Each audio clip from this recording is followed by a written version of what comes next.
properties and will develop Alberton Square, including 200 apartments and a medical precinct. CEO Matthew Richardson says the idea came from studying the most successful sporting clubs overseas, looking at how they branch out. Those innovative clubs around the world had used the real estate around their either stadiums or training facilities and created really unique precincts which are multi-use and capitalise on the facilities that are already in place. A treat for aviation enthusiasts today. A Cathay Pacific flight sporting the airline's retro livery touched down this morning.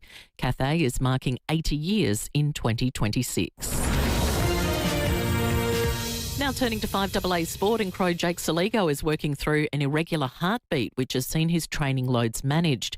He did train today but won't play Freo on Saturday. Bailey Smith has been sidelined for Geelong's practice match against Carlton tonight with a calf injury.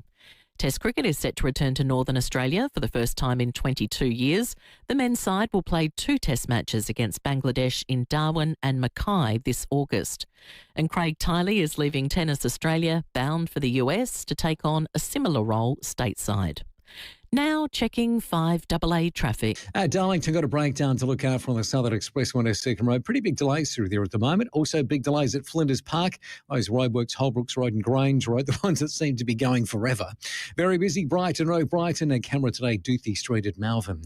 Get the truck you really want with 8K off the Ford F-150. Model year 23 at participating Ford dealers. See ford.com.au for full terms. Adelaide's most accurate traffic on 5AA. Now the 5AA forecast. Get the Toyota Forklift Advantage. Visit toyotamaterialhandling.com.au. Sunny this afternoon, mostly sunny tomorrow, 32. Friday, a shower or two, 33. Saturday, a possible morning storm, showers and 29. Right now, it's 27 degrees. Now let's hear what's happening on 9 News tonight. I'm Brenton Raglas. Tonight, the former Mercedes College student facing new Commonwealth deepfake laws. See Port Adelaide's bold move to secure its financial future. Why 3 Adelaide schools were sent into lockdown. We revealed just how long it takes Adelaide buyers to save for a first home. And the new cream boosting women's libido.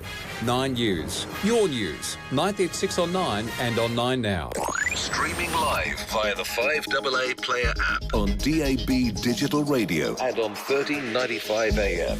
This is 5AA, always Adelaide.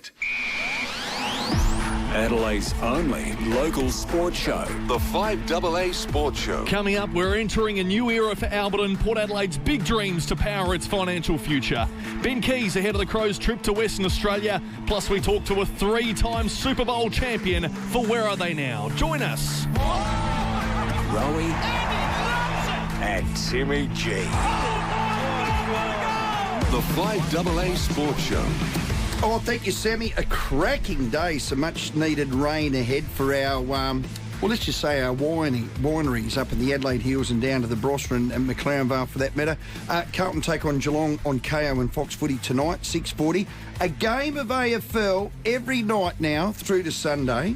Then next Monday, Tuesday, Wednesday off. Then opening round, Carlton v Sydney, SCG. Thursday night, footy's back. Timmy, footy's back! Yes, correct, Stephen. Woo! Absolutely. And I'll tell you what, it must be Wednesday. Because you've exploded into it. I like it. But in the next 10 days, only 3 days is not. It's back. Yeah. And it goes up a gear. You know that.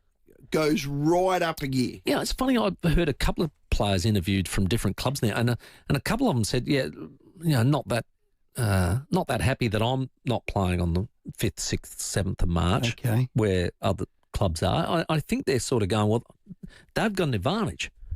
If you're copping one of those teams in week 2, regardless of whether they've won or lost, they've got a proper game under their belt. Yeah. I think it is an advantage. Up on the attention. Well, I think it is. Well, let's give it another year. This is only year 2. Let's see what the stats are of the teams that played in opening round. Yeah. We could actually do a bit win of that. The next bit. Yeah. Because Collingwood have pulled out, of course, haven't they? But they said up they your nose pulled out. We're not going. But they still got a game somehow. Some miracle. They got a game at Marvel, haven't they, against Saints? They do. It's sold out. I think the announcement today that I heard with Koshy on our 5AA Brekkie show is, I'm not going to say genius, but it borderlines one of the most strategic plays behind the scenes for a number of years that a board and executive have been able to put together. I read it. I've listened with Stacey Lee, and I thought, this is unrivaled. They've got plans to build a precinct, a landmark, and I'm going to call it, they're big words, Timmy, a landmark property development that will more than likely underpin their financial stability. Now, early budgets are saying minimum $5 million a year for years ahead. Here's Port's chairman, David Koch, on with David and Will. It's going to be a real showpiece. We're really proud to be a cornerstone of the Port Adelaide community. It commits us to Alberton forever, which we always said we would be, and we'll do it well. It'll be something to be proud of. 20,000 square metre land bank. We built a property trust, which the AFL provided a line of funding, and then 20 passionate Port Adelaide supporters funded the purchases of the properties. And at the annual meeting tomorrow night, members will see the financial accounts that land bank is being transferred to the club now, and we'll see a big increase in assets, sort of $70 million worth, and we'll build on that with this development. Yeah, the thing about this is it is about sustaining the future. And I think that's the most important thing, is that making sure that, and I think I heard Koshy on breakfast this morning say that I don't want our club to go broke ever again. And it's a great point, because we have had many a challenge since when I first started in 1983, when I played my first league game. We went broke at the end of that year. And Bob McLean had to stand in front of all of us and say, you've got to take a 50% pay cut. Now, 50% of nothing was nothing, so I was okay.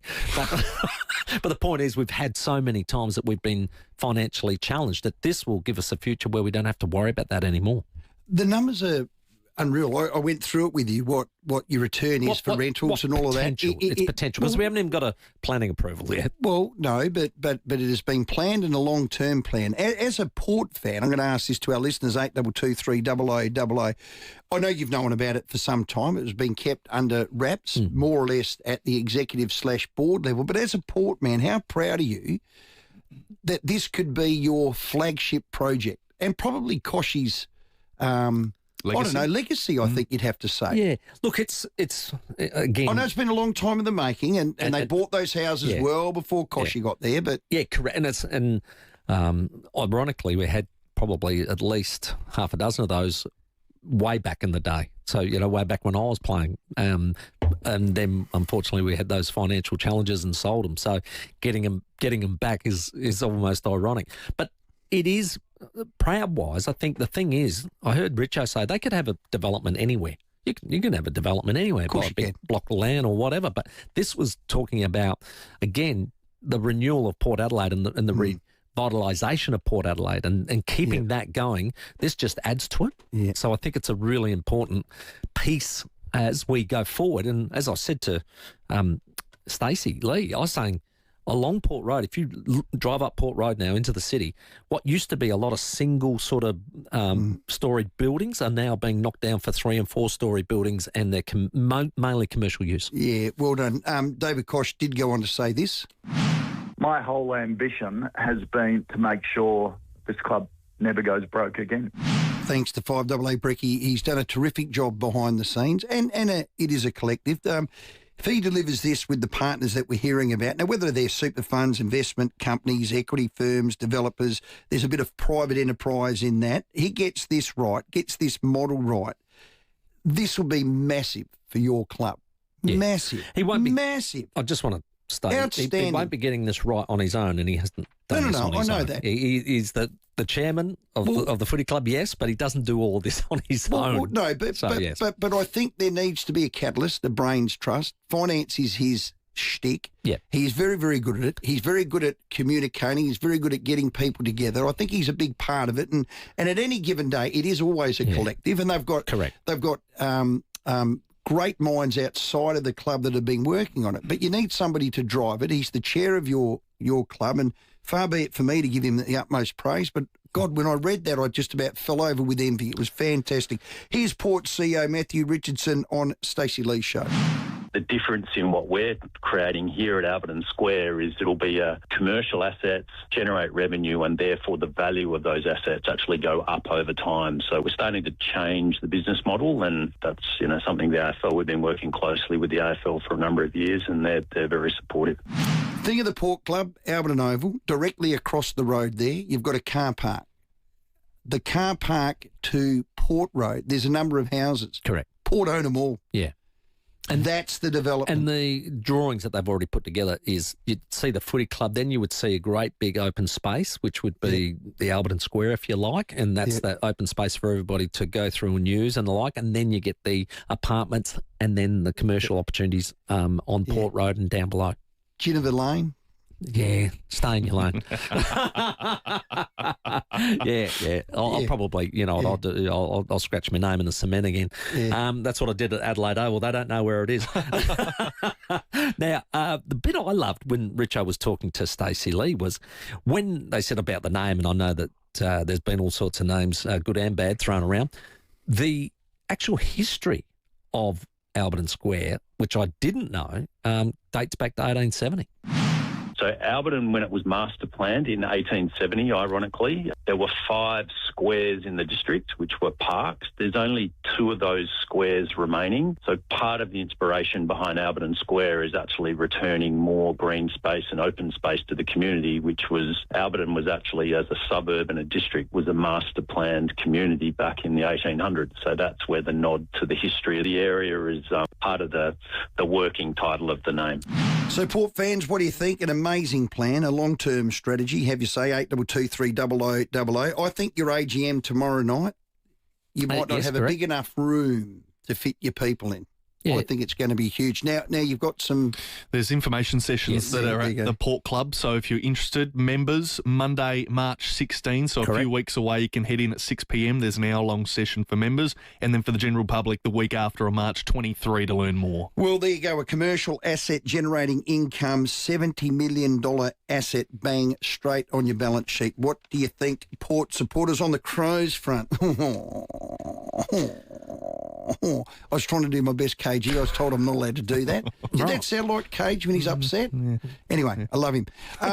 There was a story circulating around Jake Saligo and an, would you call it, inverted commas, undisclosed injury. It was reported by Sam Edmund, which he was set to miss most definitely this Saturday, but there wasn't any meat to the bone. We rang the club and asked for a club statement. Not that they brought it out for us, but they were bringing out a club statement. And I believe, Tim, you've got it in your hot little hands. Yes, I think it was about 2 seconds after you got off the phone. Crows. Well, how ironic was that? It was. Yeah. It was already in the making. Crows midfielder Jake Saligo has been ruled out of Saturday's practice game against Fremantle in Mandurah. And Mandurah, is it? That's where my mum and dad live. Saligo took part in today's main session. However, he's been on a managed training workload in recent weeks due to an irregular heartbeat. Okay. So the club has liaised with its own experienced medical staff as well as external specialists to best manage the 23-year-old's recovery. Saligo is expected to return to training next week. So he's obviously... and there's been a fair bit of this in AFL. I know Ollie Wines has had 2 operations to try and control his irregular heartbeat. And what happens? Well, you've heard Ollie in the past. He can go up over 200 and he's got to go and sit down. Now, we don't know what the condition is. Saligo, this is Jake, very private with his family, and medical reports and medical conditions should remain private. Unfortunately, in the environment we are in, which is what? The AFL, disclosure is best practice because it eliminates rumour and innuendo. They say, he's got this, he's got that, he's got... Well, now he's got an irregular heartbeat. We all know that. We can give him his time and space to get that right. We don't know what the prognosis is. We don't know what the treatment is. He's not playing this Saturday, and the lad can get it right. And then everyone else can just go, well, okay, now that we know... we can put it to bed and wish him well in his recovery. But if I look at Rankin being out for round 1 with a hammy and suspended, Dan Curtin for some time and Saligo, other than Dawson, that's the Crows' best starting midfield, you'd have to say. Yep. Well, wouldn't it? They're right up there. Absolutely. Now, I don't know whether he's going to be right for round 1, but you'd think if he's not playing this week, he's going to be very, very, very unlikely. This has obviously troubled him in the past. It has. Mm. And he's got to get on top of it, and we'll get reports of that as that happens. So Rankin, Dan Curtin, Saligo are now out. Then I woke up to this. The next three in might be Berry, a couple of other snoozers, and a James Peatling. Hamstring. Oh, dear. Oh, dear. Alarm bells. More. I was going to play Hot Off the Press. Oh. That's why I was pointing to you. Hot Off the Press. James Peatling out in the hammy. So we rehearsed that a bit better than that. The first one was Hot Off the Press. Then I mentioned James Peatling, and then it's that. Now we've got three of those. Don't think it deserves three, but here's the thing for me. Yeah. Trends. You look at trends in football clubs, correct? Yes. Is this a trend? Keys has done a hammy. We'll speak to him a bit later, but he's recovered. Rankin's done a hammy. Archie's done a hammy. Cummins has done a hammy. Peatling's done a hammy. Is that a trend? That's a concern. That's the word. That's the word. It's a concern. I'm now concerned. Now we do know. Now don't jump at shadows, Stephen. Just be calm. Are you alarmed or alert? I'm alarmed. Well, no, Burjo. New rooster in. Change of plan. 5 Hemmings. 5? You don't want them in the pre-season, do you? Well, you don't want them any time. That's the difficulty of managing that. But hopefully, none too serious. And again, I'm trying to channel Riley O'Brien. Rowey, you go from 0 to 10. Yeah. I've gone straight to 10. I'm alarmed. Yeah. I'm alerted. You've even sounded the alarm. I've sat 3 times. I wanted it once. 4 times. Yep. James Peatling out for the game against FIVEAA in Mandurah. Bugger. No more injuries, please. Yeah, you did say that, but unfortunately, you've got one. So, and that's the last hit out, isn't it? Before the first game, which is on the 14th. Play Collingwood at the MCGI. They want to be healthy. So the Crows fans, tell us how you're feeling ahead of what has been a big pre-season build-up with lots of injuries. And, of course, Port Adelaide supporters, you've got an amazing development on the way. It's in the planning. So tell us how proud you are and excited for what is ahead. 8223 0000 is the number for our program. Get involved with us. It's 22 after 4. Rowey and Timmy G. The 5AA Sports Show. The events that shaped our state. Police of this state are required to be responsible to the public for their actions, as is any other sector of government. Always Adelaide since 1976. 50 years of 5AA. Babe, just so you know, I've invited a couple of mates over to watch the game. Wait, how many is a couple? Just 16. What?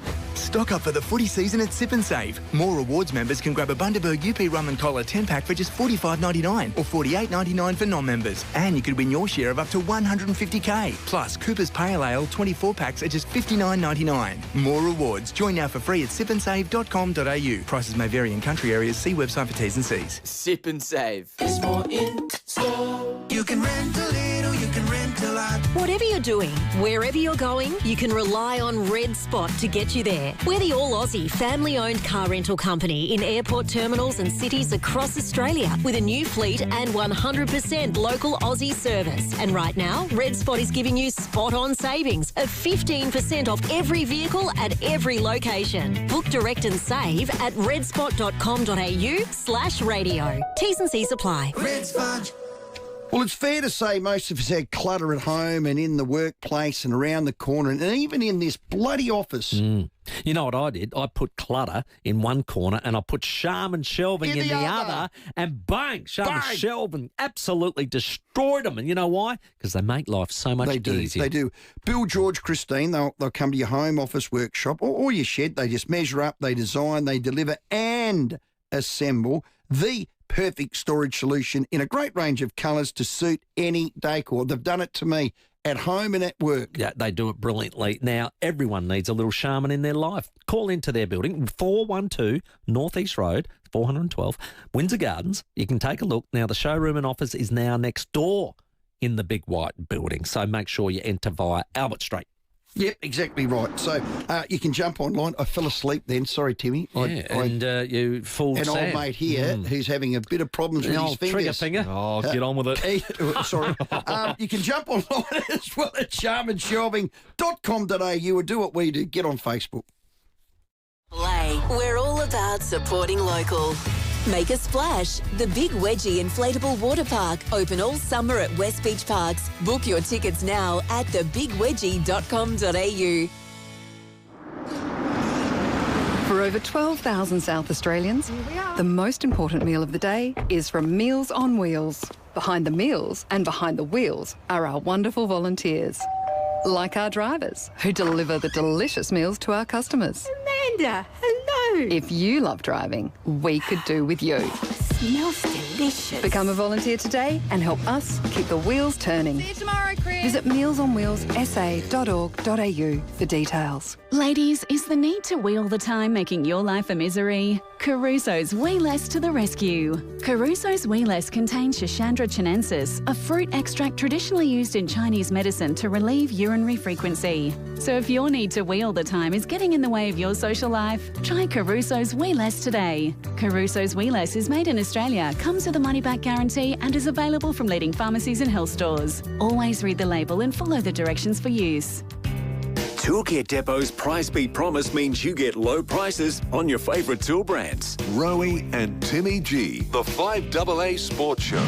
Yeah, it's really exciting for us as a club and will set us up for the next sort of 40 or 50 years and make sure that we will always have the financial resources to fully fund football programs and set the club up on a solid financial basis. David Kosh on with David and Will on 5AA Breakfast this morning. It is 26 minutes after 4 and it is a very big day for Port Adelaide supporters. Tell us how you feel about Alberton Square, which has been planned and very exciting. If you haven't seen the plans, go on the Port Adelaide website. Lots to see and read up there at the moment. And Crows fans, much like Steve on the text line, we'll get you a text in a moment. How do you feel about more injuries at the moment for Adelaide? Gloom. Let's check traffic. Afternoon. She's a bit cactus at Darlington at the moment due to a breakdown with really solid delays on the Southern Expressway near Second Road. Those delays are outbound. Cowandilla, small bingle to look out for. St Donald Rabbit Drive near the Early Learning Centre. And we're super slow going at South Road at Mile End today. Camera, Porter Expressway, Wingfield. Fires, floods, severe weather, heat waves, hazardous materials and total fire bans. Stay informed with the Alert SA app. Download the app today and get a heads up from danger. Adelaide's most accurate traffic on 5AA. Take your calls. Yeah, absolutely. Let's go to Morphettville. G'day, Lauren. Lauren. Hi, how are you? Excellent. What's happening? Okay, so I'm so glad about the news today. Every time I go to Alberton, I get to say, hi to my dad, who's on Alberton. Beautiful. So 63, I went there when I was a little girl, and Russell and just all the people that I met, even as a little girl, I still go back to those days. And I still think, look, it's a beautiful place, even though I live a long way away, but I still go there passionately to watch our games, even at, old Magpies. When I was a girl, that was the old Magpies ground. And, yeah, I can't tell you, Dad, when he passed in 2004, I don't know if I've ever told you this, but in 2004, my dad died. His ashes went on Alberton, and we took him from the goalpost up through to middle centre. And he said, Lauren, I want you to put my ashes on Alberton, and it'll give the guys a bit of spiritual guidance from above. 2004, hubby and I went to the grand final and with my brother as well, and we just all hugged ourselves. So, Lauren, that's an amazing story. You didn't keep any of him, did you? You can't do it again. Oh, no. We're overdue. No. Dad wanted everything on Alberton. He wanted his ashes, And I went with a beautiful old man, and he used to wear like a suit and a bowler hat. And my sister and I, we just loved him from the day we were little girls. Yeah. Beautiful. Hopefully, lovely story. Hopefully Alberton Square Thanks for sharing. Brings back more. Here's a text for reality and a little bit of a correction for Esro, and I love it when our listeners do this. Thank you very much, Chris, on the text line. Cumming and Rankin, both hamstring injuries under Burgess. DC, knee injury under Burgess. Keane, a freak accident. No alarm bells needed, ... yet. Okay. Just repeating the news. Peatling's done a hemi. Saligo's out. These are all round ones. Rankin's a hemi. Keane's done a hemi. You didn't mention Keane. Not Keane. Keezy. No, We've got Keezy. I don't think he's recovered. Yeah. Anyway, you're right. It's before round one. Be positive. It is a Wednesday. Now, coming up after the 4:30 news is an NFL legend. I had his name on my back because I was a keen 49ers fan. You were. And everybody will know this bloke's name. And if I say the name Jerry Rice, who was a wide receiver, this bloke fed him.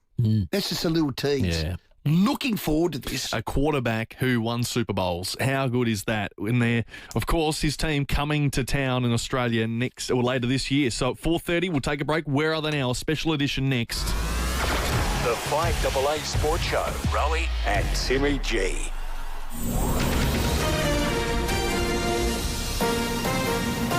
This is 5AA News. Always Adelaide. Good afternoon. Mel Usher with the 4:30 headlines. The opposition says foreign conflicts must be left at the door after threats were made against the Prime Minister's life. Police are continuing to investigate 2 indecent assaults in the Norwood Toorak Gardens area on Friday night. JFK's grandson has taken aim at Donald Trump's State of the Union address today. And in sport, Crows Jake Saligo and James Peatling have been ruled out of Saturday's match against Freo in the West. Saligo is dealing with an irregular heartbeat. Now checking 5AA traffic. Afternoon, at Darlington, a breakdown with the solid delays on the Southern Expressway. It's near Seacombe Road heading outbound. Dry Creek, a crash with big delays too. The north-south motor into the Port of Expressway, and Cowandilla, another collision getting sorted to Donald Rabbit Drive near the Early Learning Centre. But good news, not too many delays through there. Camera of the Savo to keep in mind, Valletta Road, Kidman Park. Stuck in bumper-to-bumper traffic? Not again. Backache making it worse than it already is. Now that's one for Panadol Rapid. Always read the label and follow the directions for use. Incorrect use could be harmful. Adelaide's most accurate traffic on 5AA. The 5AA forecast down to 17 tonight, mostly sunny tomorrow, 32. Right now it's 27 degrees. We'll have more news at 5 on 5AA. Always Adelaide. The leader of the Federal Liberal Party, Angus Taylor, joins us on 5AA Breakfast. David Penberthy and Will Goodings. We're getting back to the things that people understand the Liberal Party stands for, protecting our way of life, shutting the door to people who don't share our values. 5AA Breakfast. We do need migrants, do we not? Sure, it's part of the story, but it's about getting a balance right. Adelaide's leading breakfast show. We haven't seen that balance. Weekdays from 6 a.m. on 5AA. Always Adelaide. Heading to the Caravan and Camping Show? Make sure you swing past and say g'day to the TJM crew. They're in the Wavell Pavilion, stand W11, with 20% off everything TJM. Grab a Rhino rack platform and score a free light bar, plus spend $120 or more, and you'll go into the draw to win 2 mountain bikes worth $2,000. Upgrading an American truck or need towing solutions, TJM's got you covered at the Caravan and Camping Show, Feb 25th to March the 1st. 5. Bushfires coming. There are embers everywhere. 4. My phone's got no signal. 3. We have to find the dogs. We can't leave them. 2. There's so much smoke. Where do we go? 1. We should have made a plan. Ready or not, here I come. Bushfires don't wait. Do your 5-minute plan before it's too late. Go to cfs.sa.gov.au. A message from the Government of South Australia. Mazda's 2025 play clearance is on now. Don't miss incredible drive-away deals across select 2025 models. Take on the toughest terrain in the top-of-the-range Mazda BT50 SP. Now from $68,990 drive away. Or get the job done with the worksite-ready BT50 XT 4x4 dual cab from $55,990 drive away. Hurry into your local dealership before they're gone. Priced to clear and ready to move. The Mazda play clearance is on now. Terms, conditions and exclusions apply. See Mazda.com.au for details.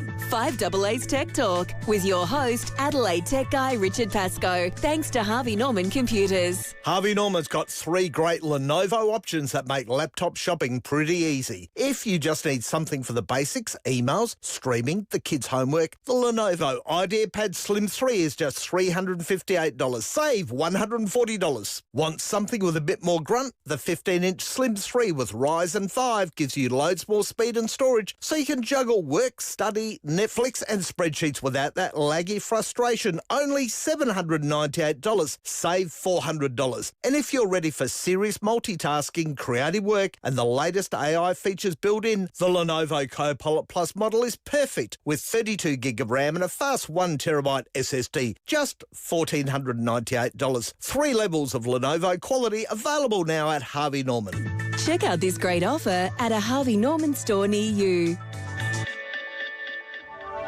Toolkit Depot's Price Beat Promise means you get low prices on your favourite tool brands. Rowey and Timmy G, the 5AA Sports Show. It is 26 minutes to 5. Ben Keys is going to join us soon at 5 o'clock. We'll ask about Jake Saligo. The news today that he's dealing with an irregular heartbeat. Will miss the pre-season game this weekend but continue to train from next week. And James Peatling has a hamstring concern as well. So all that coming up after 5 o'clock. But right now it's time for Where Are They Now? Get a Walco blankie for your pool this summer and save water, evaporation and money. Go to walco.com.au. The 5AA Sports Show's Where Are They Now? Past legends, past glories. You'd see I'm a little bit blushing, Timmy. Yeah, you're toey. One of my absolute childhood favourites, 49ers. Well, they're coming to Australia later the year. They're going to take on the LA Rams for points.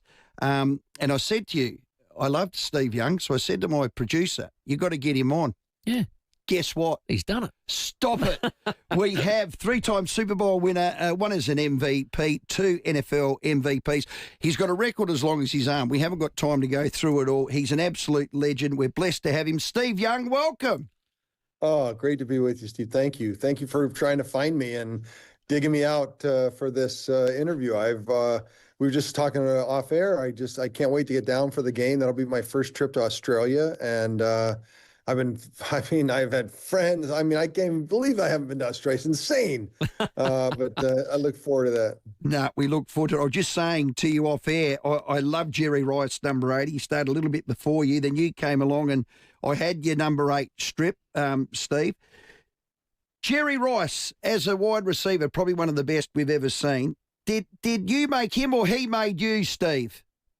Anytime, and this is what's awesome about football, is anytime you're successful, you have to have help. It's like, but did Joe Montana and I make Jerry Rice, or did Jerry, come on, man. Like, we needed each other to make the music. But ask Jerry, he'll tell you it was him. You're such a gentleman. Hey, I'm going to jump over your college career. Brilliant. You do so much work for him because we never have time to do this. But I did know this stat. Pick 11 for the USFC in 84, drafted to LA Express. Firstly, why not straight to the NFL? The USFC, what were they? Well, everyone's too young to remember, but the league started in the spring and was very well funded and had a lot of success for 2 or 3 years, got going. And they were drafting a lot of the players. And Reggie White, myself, Herschel Walker, Gary Zimmerman was on my team. He's a future Pro Football Hall of Famer from the University of Oregon. And it was a place where you could go play with guys your age.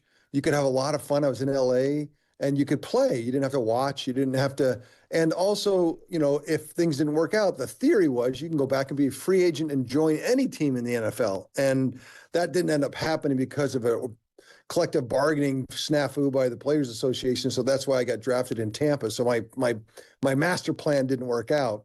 But I loved the football in Tampa. The football in the LA Express, what I played, was better than the football when I played the Tampa Bay Buccaneers. So that tells you how what was happening. Well, I read with interest you got a 40-year contract. Now, Timmy, we spit at 5 and 10-year contracts.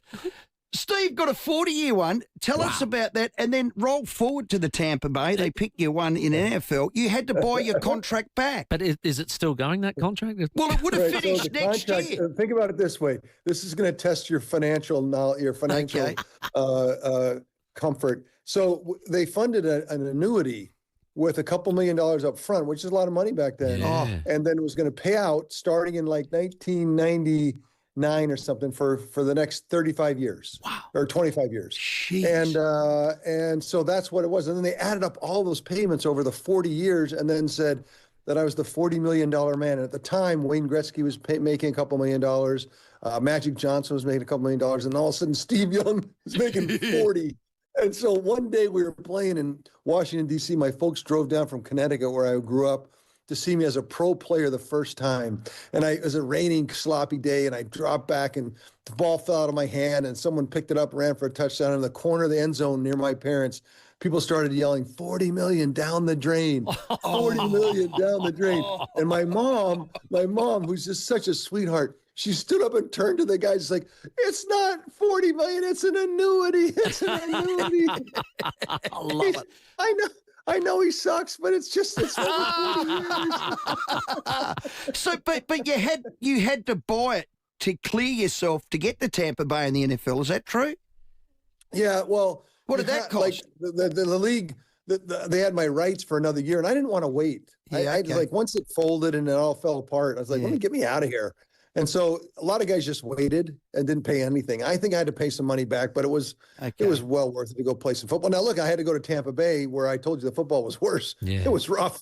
It was rough. And then obviously got to San Francisco, where the sun came out, the clouds parted, and it was the place for a quarterback. Joe Montana proved that, right? For the 20 years, the two of us, it was the place to be if you're going to play quarterback. Wasn't it ever?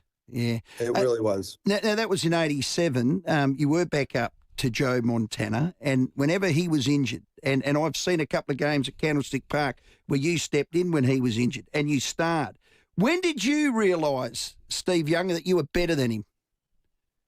I knew I was a good player, even when I was playing the USFL out of college. I knew I was an oddity, first of all, because I was lefty. Yep.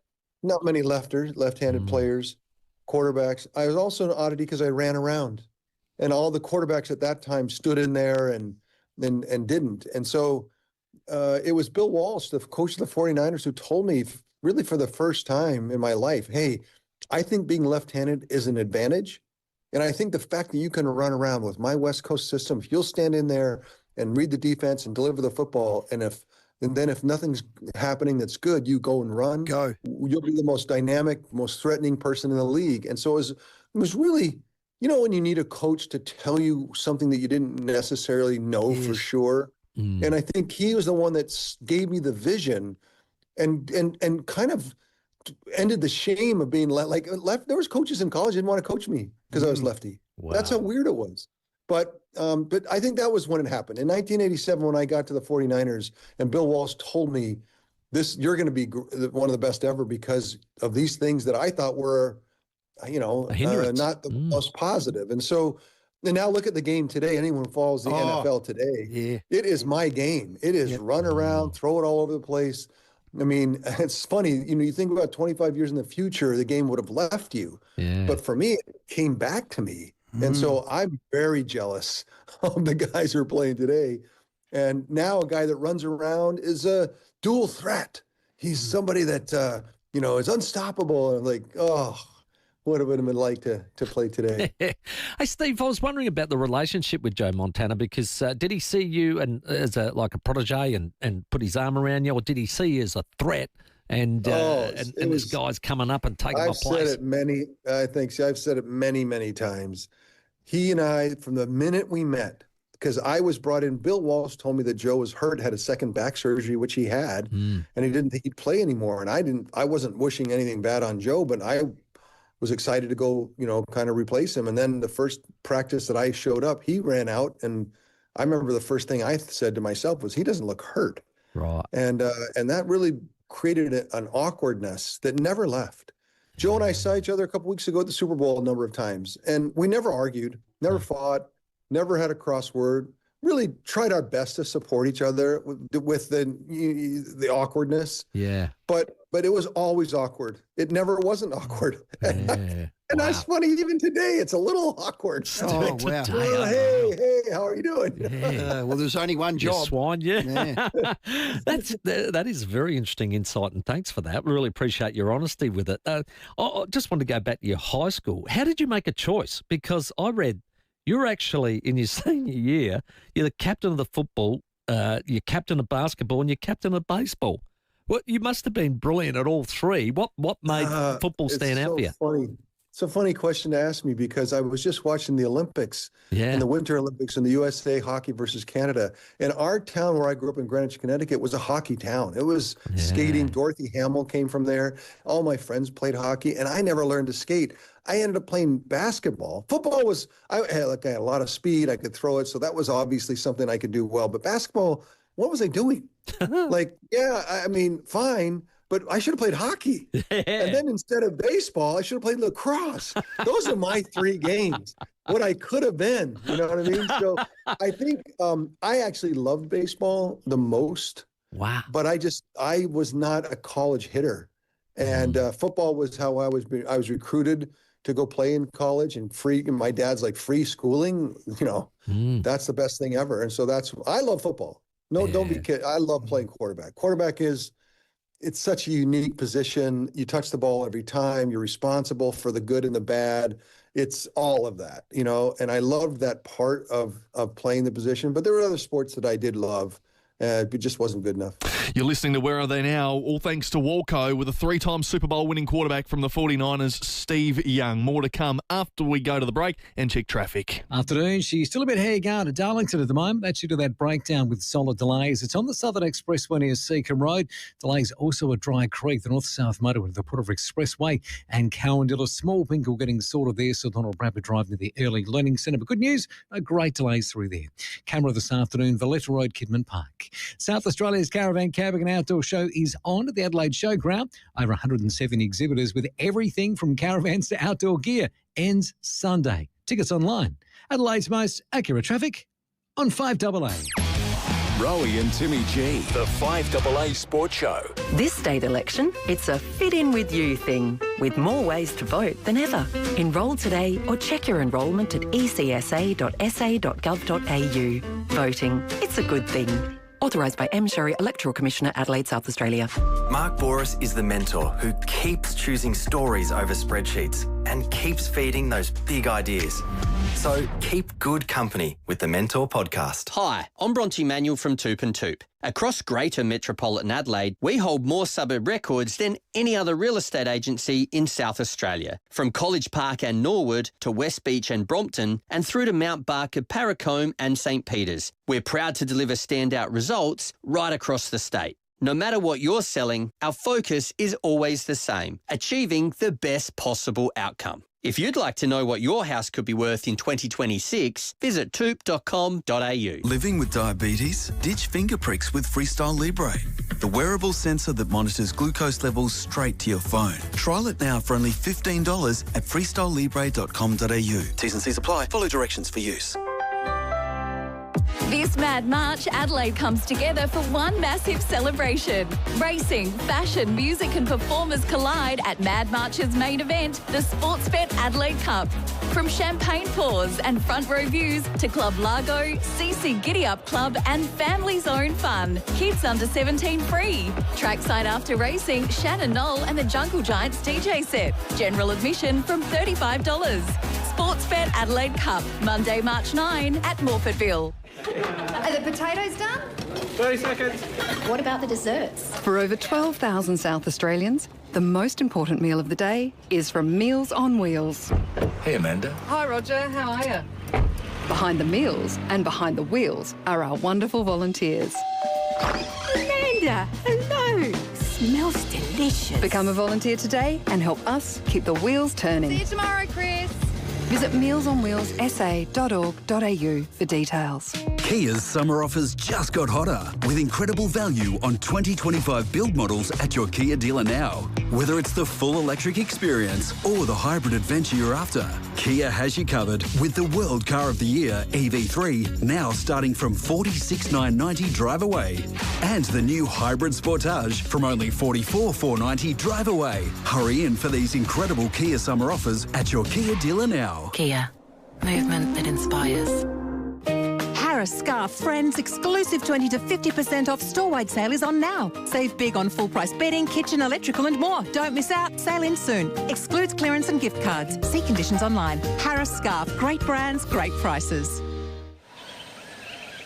Listen to that. Wow, No traffic. No rush. Just space.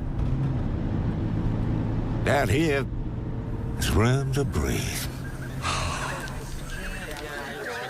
And the moments you didn't expect become the ones you remember. The Northern Territory. Road trip differently. Toolkit Depot's Price Beat Promise means you get low prices on your favourite tool brands. Rowey and Timmy G, the 5AA Sports Show. 11 minutes to 5. Ben Keys from the Crows to join us after 5 o'clock, but we're here to resume our chat. All thanks to Walco. Where are they now? With Steve Young. Your 92 season, it's your first MVP, but gee whiz, it doesn't come without challenges. There was all sorts of stuff going on. You talk about Joe Montana. I mean, he was trying to recover from an elbow injury. Then you also had Bono on the scene as well. You had a lot going on. Yeah, and I tell you, it was, and you got to remember, he'd won 4 Super Bowls, and he was the dominant player of the 80s, like not even a question. Yeah. And so then he's been hurt for a couple of years. I win the MVP while he's standing there. Yeah.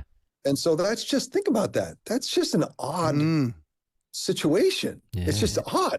Like who would think that was possible? So into all that oddity was, I think, Bill Walsh, he passed away in 2007.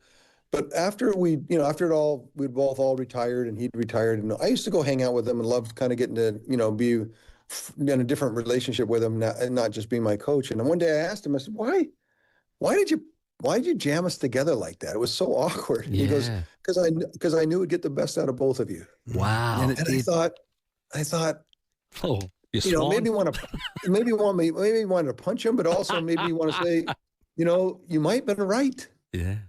Despite all of the awkwardness, he got all of me. I know that for sure. And I can tell you, if you look at Joe's career, those 4 years when I was there, when he was playing, and the 2 years when he was there that I was playing, I mean, it's probably, those 6 years, you put them together, it's probably the greatest 6 years of quarterbacking in the history of the game, even up to today. True. And I think Bill was, both Joe and I are mad at him, but he might have been right. So. Yeah, well, I got stats for that. 4 seasons, it's back up to Joe. You had 23 touchdowns. How's this one, Timmy? Only 6 interceptions. There was greatness there, no question.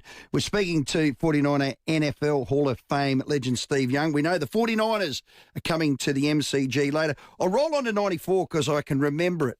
My brother was actually there. You won the Super Bowl and the MVP in that year. I'm going to ask you a quick little question. Can you remember who the halftime entertainment was? Halftime. I know who sang the national anthem because it was the year after Whitney Houston famously did it. How good was she? Yeah. Wow. And it was Kathy Lee Gifford. And I thought that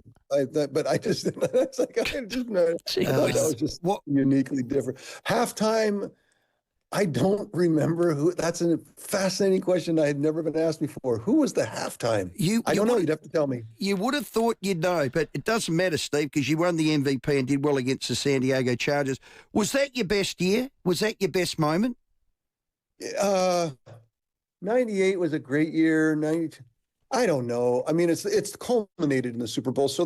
But everyone who knows football, it takes everybody. And so when everything comes together, and I remember when we were I was part of 3 championship Super Bowl teams.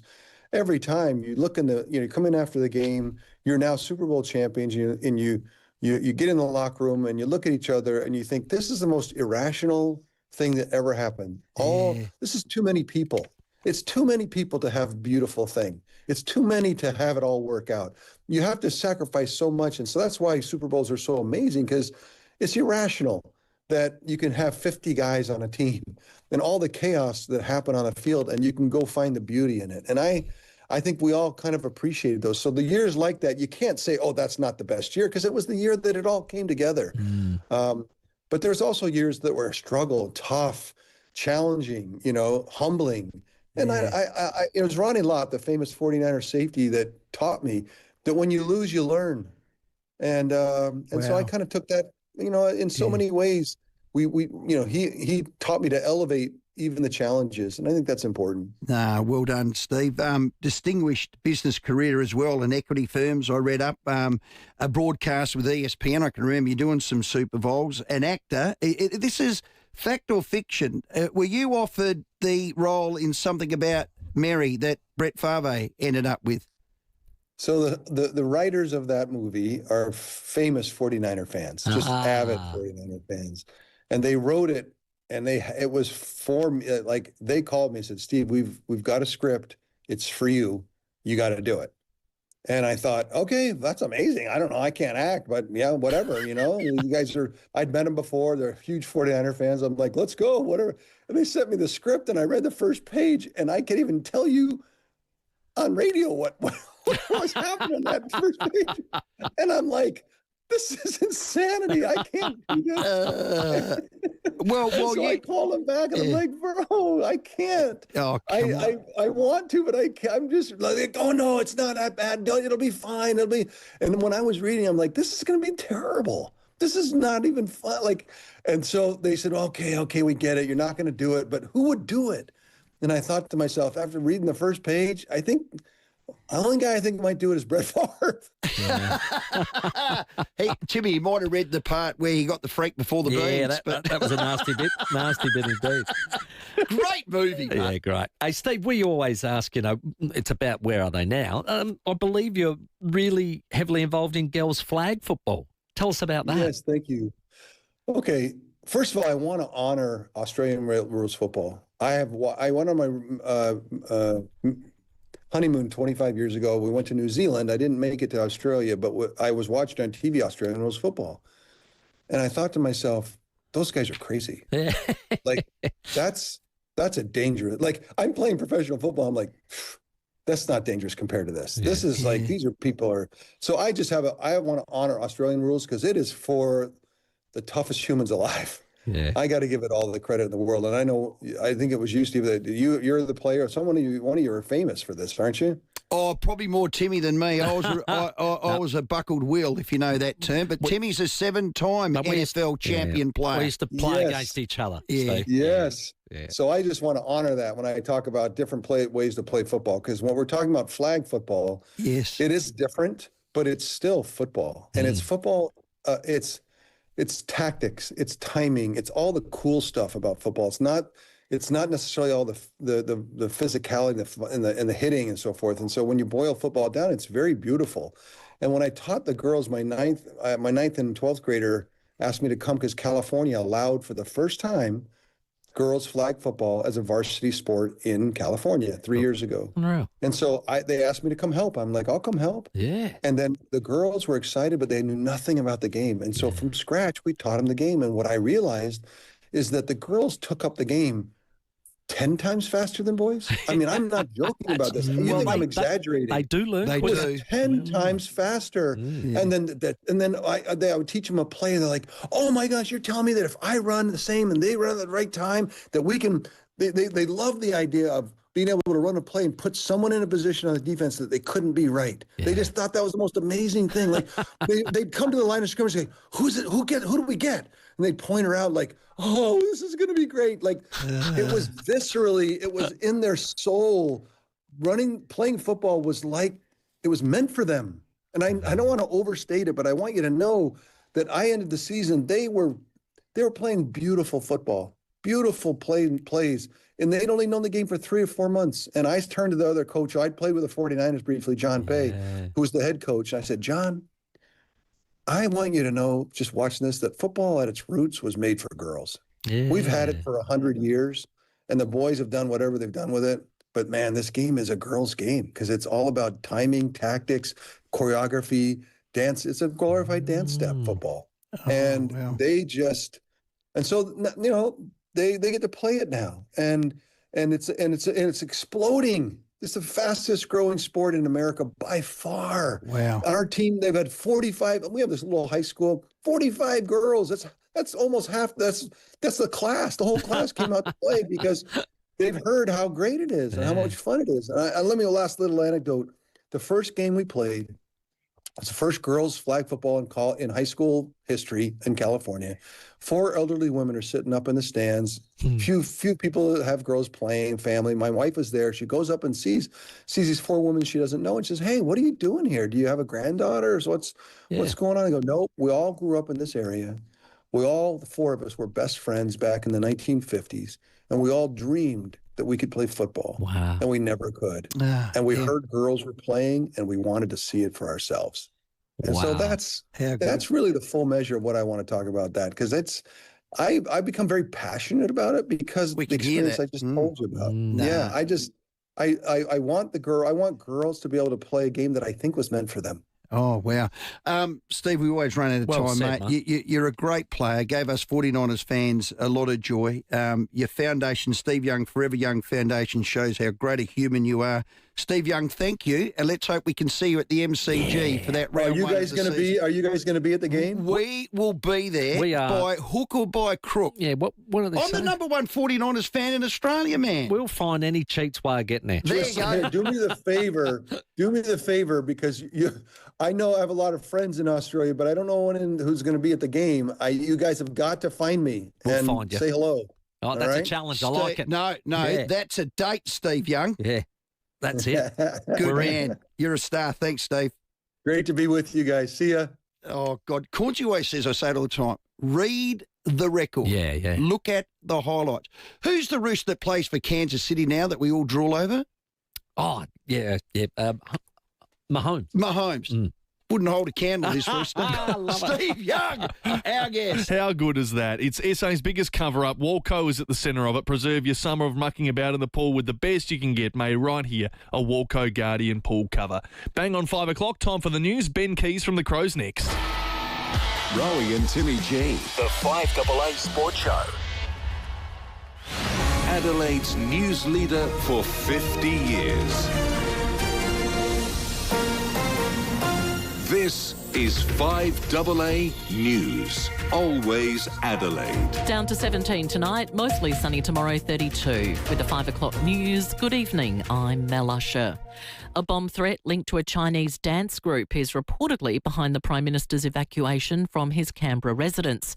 Nelson Scott has the story. Anthony Albanese received a chain of emails falsely claiming explosives had been placed around the lodge. One email warned the bombs would detonate unless performances by Shen Yun were cancelled. The controversial dance company is made up of performers fleeing persecution from the Chinese government. It's the latest threat against Mr Albanese's life, with the PM again reminding Australians of the need for civil discourse. Turn the heat down. While some have blamed One Nation for exacerbating social tensions, leader Pauline Hanson was quick to condemn the threat. Violence is not the way to go. There's no suggestion the Chinese government was behind the security breach.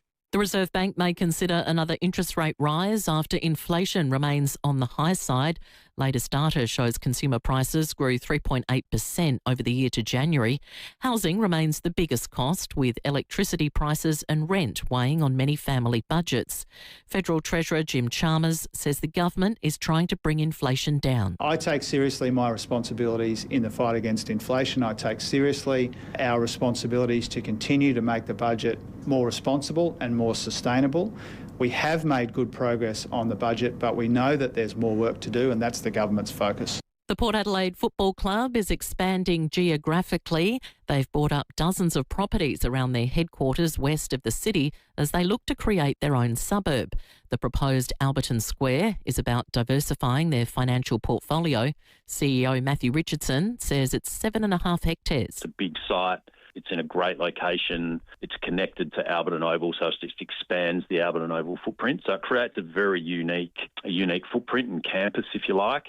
President Donald Trump set a new record today, delivering the longest State of the Union address in history. He spoke for around 1 hour and 48 minutes. The previous record was 1 hour and 39 minutes, also set by Trump. Immigration, tariffs and voter fraud were covered.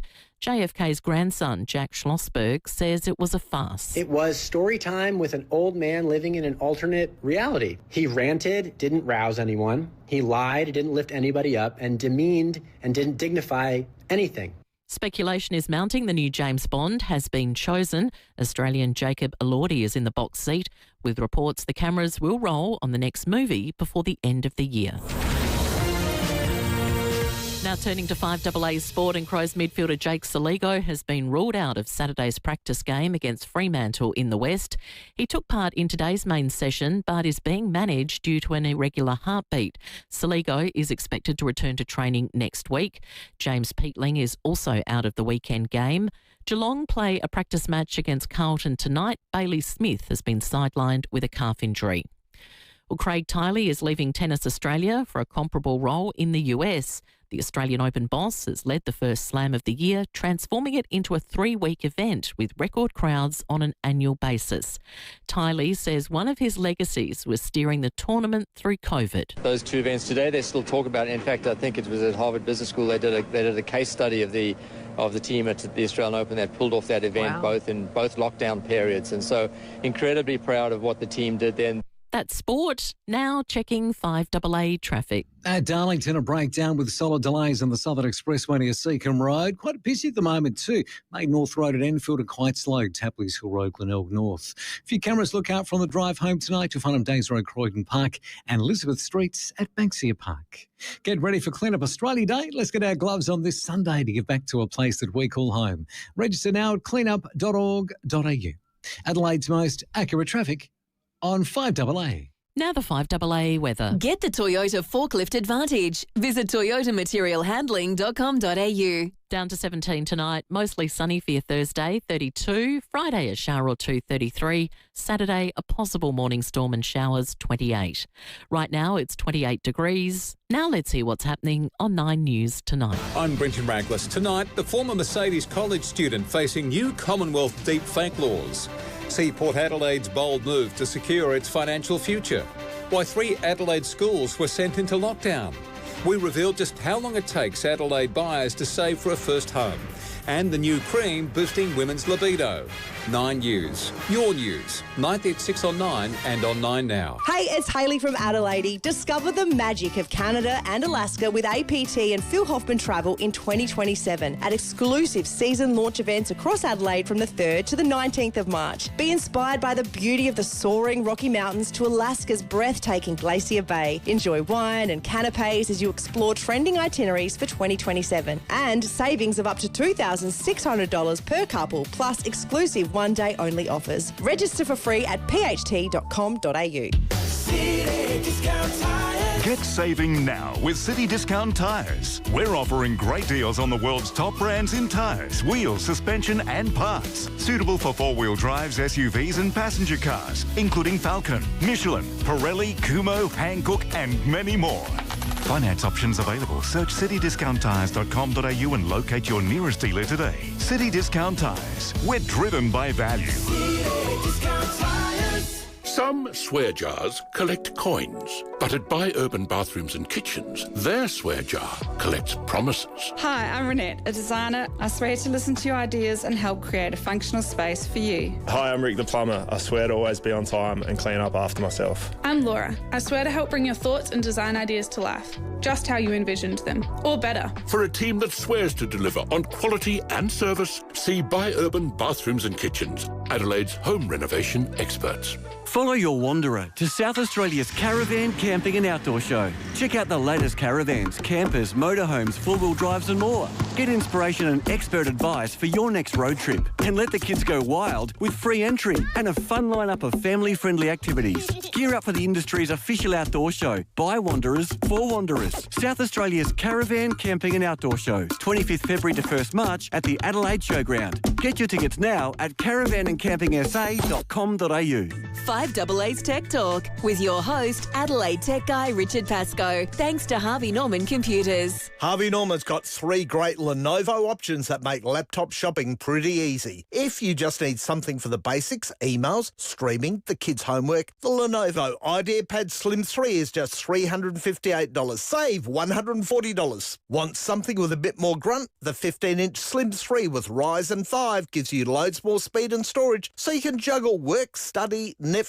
and spreadsheets without that laggy frustration. Only $798. Save $400. And if you're ready for serious multitasking, creative work and the latest AI features built in. The Lenovo Copilot Plus model is perfect with 32 gig of RAM and a fast 1 terabyte SSD. Just $1,498. 3 levels of Lenovo quality available now at Harvey Norman. Check out this great offer at a Harvey Norman store near you. The news and issues that matter to South Australia. Always Adelaide. This is 5AA. Adelaide's only local sports show. The 5AA Sports Show. Still to come, concerns at the Crows. Ben Keys to discuss the injury woes at West Lakes. The new AFL doco about to hit the world by storm. Showrunner Dan Collis to join us. And MotoGP legend Jeremy Burgess. Plus your calls. Rowey and Timmy G. The 5AA Sports Show. Well, it's getting real now. Crows are off to Perth. They're going to take on Fremantle and go up a notch. We know that. Their last hit out before round one when they take on Collingwood at the MCG. Joining us is Adelaide's Vice-Captain Ben Keys. Keysy, welcome and, mate, congratulations again on the leadership role. Thanks, Rowey. Thanks a lot. Appreciate it, mate. It's good to be back chatting with you, fellas. Good man. Couple of new faces in there, which is good as well. Absolutely, yeah. We're stoked. Guys have had a massive impact on the program, especially Isaac Cummings, such a short period of time. And then, yeah, Riley Thilthorpe's just grown and grown since he came in as an 18-year-old. So we're very lucky to have such good leaders and plenty of guys below them as well that aren't officially in the group but really grown in that area. Yeah, we hear Max Michaelini's name touted as a future leader. You can just see it how he goes about his footy, can't you? Yeah, his name came up a lot. He's fantastic. And, yeah, there'll definitely be, a defender that'll sort of float in and out, and that'll be Maxi or even Josh Worrell, Mark Keane. We've got so many good options in that area of the ground. And Maxi's, just turned 22, so he's been fantastic in such a short period of time as well. Never see you injured. Very, very durable. How's that hammy? All good now, mate. Yeah, been good for a while. So it was just a little minor one, and once I got back in and got playing, I hit the ground running. So a lot of faith in the body, and the guys have done a great job. So I'm ready to go this weekend. It's never as good as it seems, never as bad as it seems. I need to listen to that advice, Keysy, myself, because I've got alarm bells ringing. I woke up this morning to James Peatling's done a hamstring. That's 4 post-Christmas. Yeah, it's an interesting one. Whether it's a bit of bad luck, I'm not too sure. But I guess if there is a silver lining, this time of year, not playing competitive games yet, it gives all those boys a opportunity to heal and get stronger. And then even better, we get some guys that get an opportunity to play at the AFL level that probably haven't seen as much game time as the others. So, you know, guys like Charlie Edwards, Billy Dowling, guys like this that can come in and get some exposure. So there's always a silver lining, right? Yeah, that's good, and you got the depth. I'm going to get to that. Hey, how's Jake Saligo? Yeah, he's going well. Just still building back from, he had an irregular heartbeat, so he's just been managed and then building back in from there. But you saw him, he played a half of footy last week. So, yeah, he's right there around the mark of building his match fitness and getting ready to go for the season. So he should be good to go. Hey, Ben, you're, I think, 29 now. And don't let people tell you you're old, okay? So I reckon, as, a player of your stature, I reckon your best footy is between 28 and 32. That's what I reckon. Sweet spot.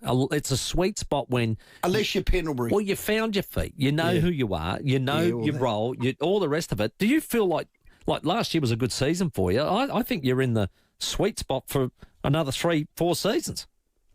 Yeah, no, I think so too, and I can see why people do say that. It takes so long to, I guess, carve out a role in your AFL career, and there's so much to learn about your body, so much to learn about the game. The game shifts as well from year to year. There's trends that change, so that can suit other guys as well as they get older. But, yeah, I guess for me it's sort of year, I guess, 3 or 4 of playing the small forward or half forward role. So still pretty green in that area and feel like I've made some really good strides in the past few years playing that role. And was so green to it to start with. So, yeah, I definitely feel like there's plenty to go. And if you're willing to do the work with all the info out there as well, it's so easy to look after your body, to get a little performance edge if you're doing all the right things. And I certainly love that space of high performance and of footy. So I've invested a lot in that space. So hopefully that pays me back as well. You certainly do. 161 games, mate, so you're clocking them up nicely. I'm interested in the mix of yourself, Alex Neil-Bullen, Archie. The thing is, we haven't had a look at it yet because we haven't had all three of you on the park at once. So I'm interested to see how that goes. Is there a plan for you three? Yeah, definitely. Well, we have seen a fair bit of Cal over the pre-season. So he had some really, really solid match play where he's playing with the forward group, hitting the scoreboard, doing all the things that we ask of the forwards. And then another name that you can add to that mix is Luke Pedler as well. He's had a really, really strong pre-season. So although we probably haven't done playing opposition with all those guys on the park, we've definitely had a look at it over the pre-season. Most of those guys have gotten some really good Ks in the legs or across the pre-season, I should say. So we know what they can do. And, yeah, it's going to be really good for us to have someone like Cal come down there, give experience, but also be versatile. He can play on the wing as well, which he's done a bit of. And so that allows someone like Pedler to really get his opportunity. God, that's going to be an interesting watch for me, Ben. Thilthorpe and Fogarty at times were the only two keys when Tex had a rest, and then Dawson went forward. Alex Neil-Bullen, Rochelle, I know Rankin didn't play. He'll rotate through the forward line. There's Archie. They seem to like Taylor. He's very good with ball in hand. He's been through the forward line. Pedler, Keys. God, you'd want to be on your ball and on your medal because there's a few blokes can rotate through there now and then through the midfield, which is going to be a bonus. Yeah, absolutely. Yeah, I think that sort of mid-forward rotation's always been an area that we've looked to grow. And, yeah, you've seen Isaac go in there and now Josh as well sort of can go play both half forward or deep forward probably and then go into the midfield as well. So that's a really important sort of rotation for us to get right because we've got some absolute talent, some absolute superstars that can play that spot. So they've done really well.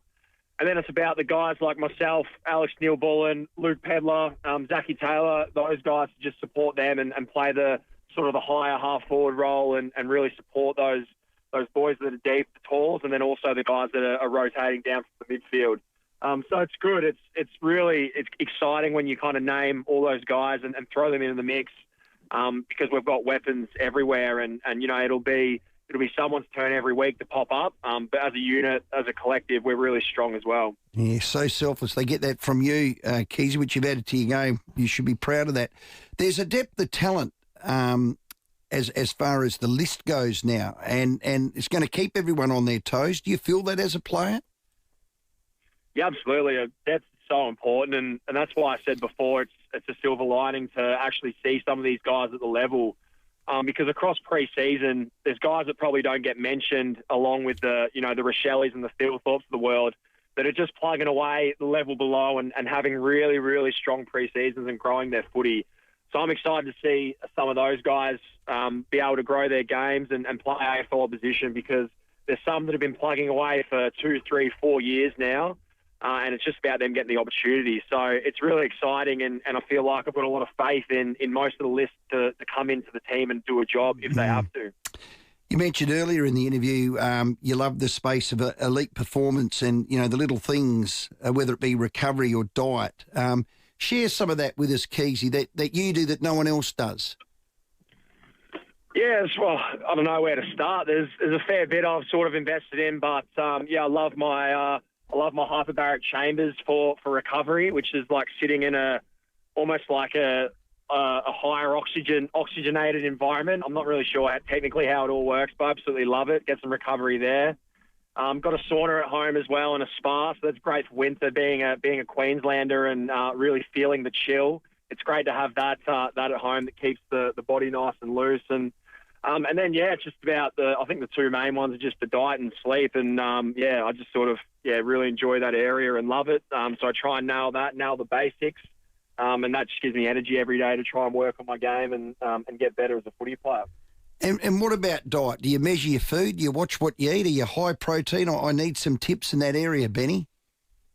Yeah, I probably went down that path a few years ago, but have gone away from it just because I think the worst thing for an AFL player is underfueling, and that's probably something that the general population might not have to worry about as much. But for us, because it's such a heavy workload, our sport's so endurance, speed, strength, you're kind of using every area, and then all the training around that, your weights, your touch, your training as well, your running.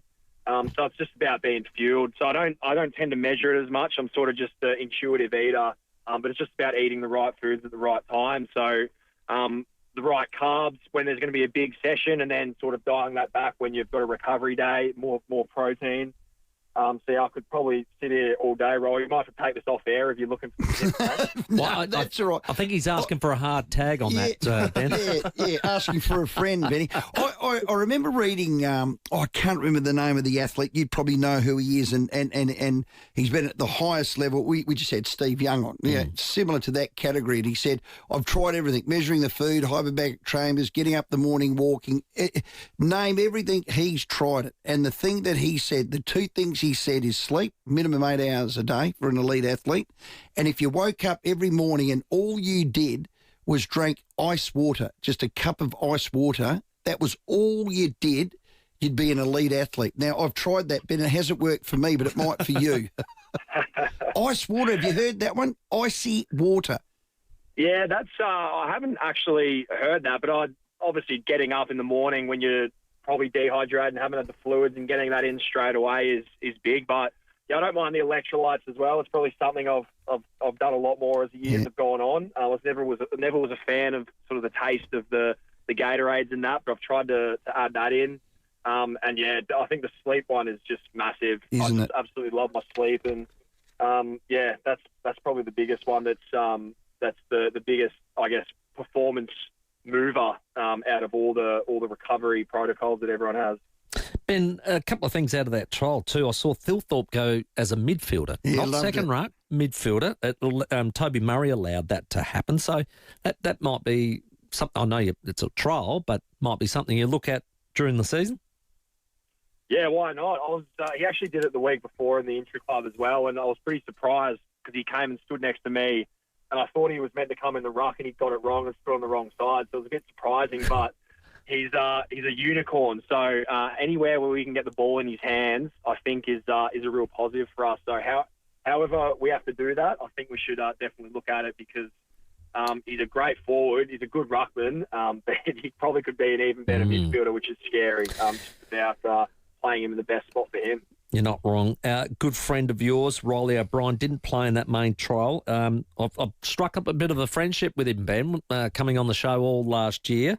I just want you to wish him all the best for me, and I want to know that it hasn't affected his stir fry, if that's still going, and he hasn't lost any of his culinary skills. Or culinary. I don't think it'll affect him much at the moment. He's a true professional. One of the best guys you'll meet, as you just mentioned, but important to emphasise that point. And just wants nothing more than to see his teammates succeed. So he'll be ready to go when called upon, and that includes the stir fry. I'm sure he'll be ready to go with that when the time comes. So he's fantastic, Big Rob. We're really lucky to have him. No, we'll tell him I'm thinking of him. He'll work a way back in there and do very well with that new ruck rule. What a thing it is and has been. Hey Ben, we have heard through a number of people that one of your not hidden talents, it's quite a talent, is calling. You're still working down that craft, Benny? Say that again, sorry. Calling footy. Nettie told us that you and he, and well Nettie's crafting out is he our boundary rider this year? No, I don't think so. No, he's not. Yeah, I wouldn't announce that. No, I don't think. Okay, well, that's clearly not happening. But calling footy, Benny. Yeah. No, still. Every now and again, we'll give it a go. I've done a few NBL games. I probably shouldn't say games. I've done probably half of quarters in the NBL just to have a bit of fun at home. Still something I'd be very much interested in when the time comes, and I'd love to get with Nettie and call a few games with him, even get some tips off the great man, because he's one of the best in the biz, I reckon, or best up and comers in the biz for sure. He's a ripper. Who's your NBL team? 36ers, of course. Good man. Oh, yeah, he's on board. Of course, he's Benny. I'm on board. Playoffs in I think next week. So get ready for that. Well, we've got to beat the Sydney Kings to get this. I'd like to wipe the floor with them and Kendrick Davis, the big Suki Lala. Ben, stay out of that. Keep driving standards. Have a great year, and thanks for your time. Thanks, fellas. Appreciate it. Fantastic. Well done. Thanks, mate. You read through those forwards that can rotate through there. Well, what about Dawson going up there as well? He went up there forward. I like the look of him there. Cheating. Well, he's just a talent. There's no question about that. But when it was Thilthorpe and Fogarty, now this is nothing against Tex superstar, but when it was Thilthorpe and Fogarty and those hybrids, imagine Archie there who can take a mark, Dawson as well. You might be able to rotate your forward line where you can basically have that set up regardless of the names, where it's two talls, you can keep that moving because you've got the flexibility of playing Thilthorpe as a midfielder. I think that's my model. And that then allows itself to be so unpredictable. And having Dawson go forward, that's ridiculous. He's so good overhead. With that talent up front, how good they are at converting, I'm going to make a call. They won't lose a game this year when they get 55 or more inside 50s. Okay. Just remember that. That's not a massive statement. Well, that's not a massive statement. You did say you weren't going to do any of that this year. No, but this is a calculated one. If they can have 55 inside 50s minimum in their game, they won't lose a game if they can do it. So what I'm telling people I'm writing this down. You deny them football inside 50, they won't win. You get 55, they will, because they're the number one scoring 55 team. Again, plus, they won't lose a game. Got it.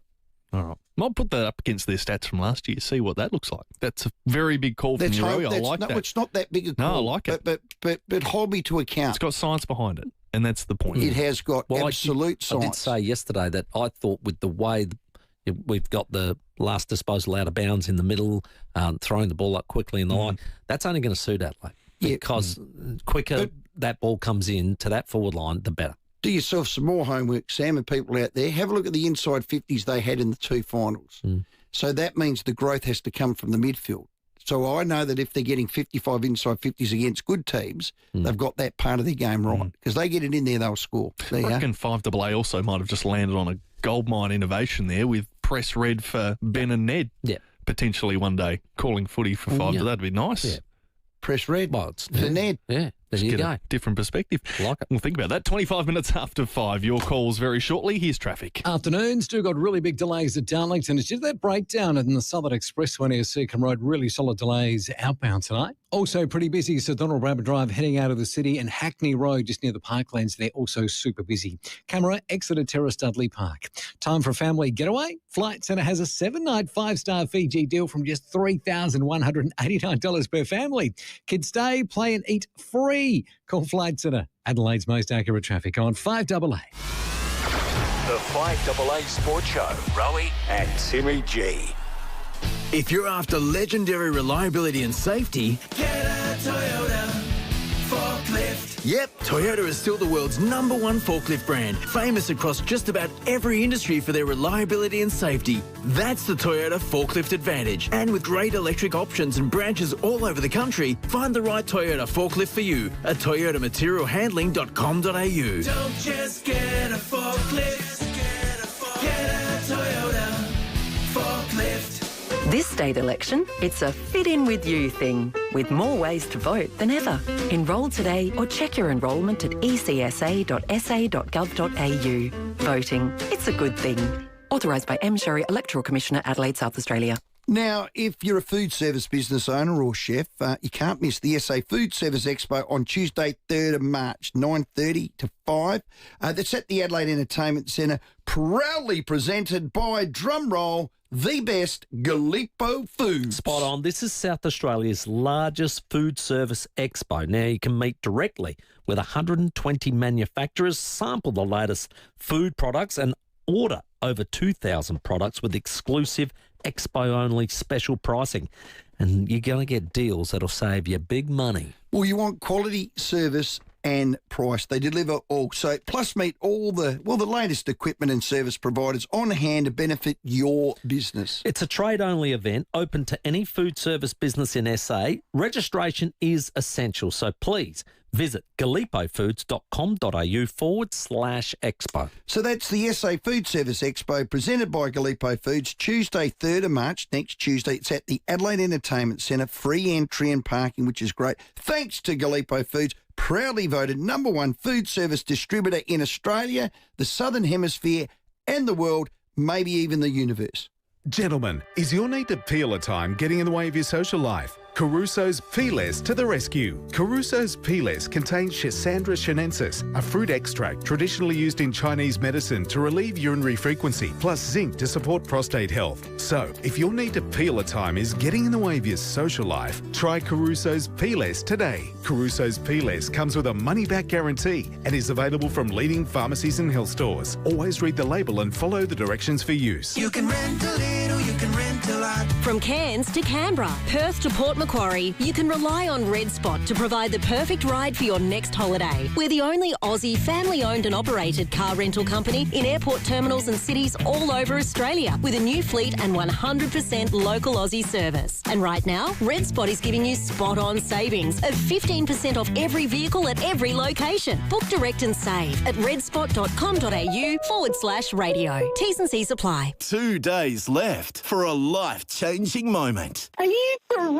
I can't believe it. $1 million. That doesn't happen to somebody like us. Get your Hospital Research Foundation home lottery tickets by midnight Friday for your chance to win $1 million and automatically stay in for the Scott Salisbury Grand Prize. Buy now. The early bird deadline is midnight Friday. Homelottery.com.au. Licence M14894. Toolkit Depot's Price Beat Promise means you get low prices on your favourite tool brands. Rowey and Timmy G, the 5AA Sports Show. 29 minutes after 5, very soon the headlines, and Jeremy Burgess, MotoGP chief mechanic for a long time, won world championships with many great riders, so we'll speak about that as it comes to Adelaide MotoGP next year. You just asked a question, or in fact you made a statement more so, Rowey, before the break about... Good statements. What was it again? 55 inside 50s for the Crows. I think more, with the firepower they have, that's exactly what I said. If they can get 55 inside 50s or more with that firepower up front, I don't think they'll lose a game this year, which means they need that midfield to grow and get that, because in the finals they didn't. So last year they had 23 home and away games. They had 55 inside 50s 13 times. Okay. They lost twice. Yeah. To who? Collingwood and Hawthorn mid-year. Okay. They were close ones. So an 11-2 result. 11-2 result. It's pretty good. Pretty big stat. You're on it, Roman. Okay. So, and they were pretty close, those two, by a kick, weren't they? Oh, Hawthorn was 3 points in Tassie. Collingwood was 10 points at the G. There you go. So it's a pretty good citer to how they want to play. It's a KPI that brings about a very positive result. That's right. So you could say winning ground ball, winning contested ball, winning centre square, outscoring which them. all contributes to getting it inside 50. But if you just want a broad one, I'm telling you that if they can get enough footy inside 50 with that talent, they'll win more than they lose, and that basically sums it up. The science behind Stephen Rowe. It's time for the 5:30 headlines. Wow. Rowey and Timmy G, the 5AA Sports Show.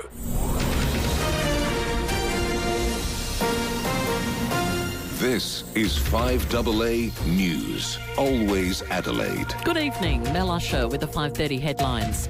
Politicians across the aisle have condemned a threat against the Prime Minister, forcing him to evacuate the lodge last night. Port says plans to develop their own suburb is all about diversifying their portfolio.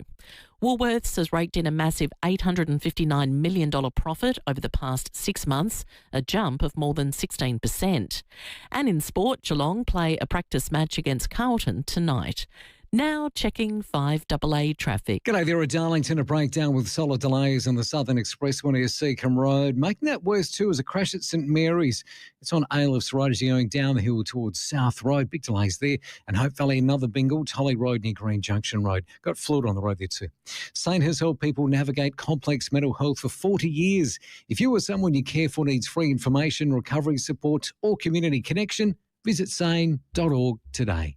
Adelaide's most accurate traffic on 5AA. The 5AA forecast down to 17 tonight, mostly sunny tomorrow 32. Right now it's 28 degrees. We'll have more news at 6 on 5AA, always Adelaide. Phil Hoffman Travel and Cosmos Tours invite you to discover Britain and Europe for less. Experience the 8-night Irish Discovery Tour from $2,349 per person twin share, with dramatic coastlines, lush landscapes, vibrant cities and medieval towns. Travel with expert tour directors, hand-picked hotels and all breakfasts are included. Plus, save up to $500 per couple on selected 2026 tours. Phil Hoffman Travel. Visit pht.com.au. Honey, have you seen my shirt? It's on the ironing board. Kids, charge your phones, please. This everyday slice of life is powered by Solar Power Direct, providing solar and home battery storage to families all over South Australia. With Solar Power Direct, life goes on. Visit South Australia's largest renewable energy showroom at 314 Torrens Road, Croydon Park. solarpowerdirect.com.au. Are you on the hunt for Adelaide's freshest eggs, collected from a family farm every morning? Do you seek the finest produce, along with the widest selection of Dutch products in Adelaide?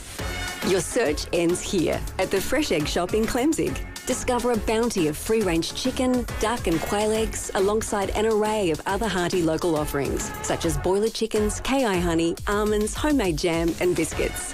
The Fresh Egg Shop, located at OG Road, Clemzig.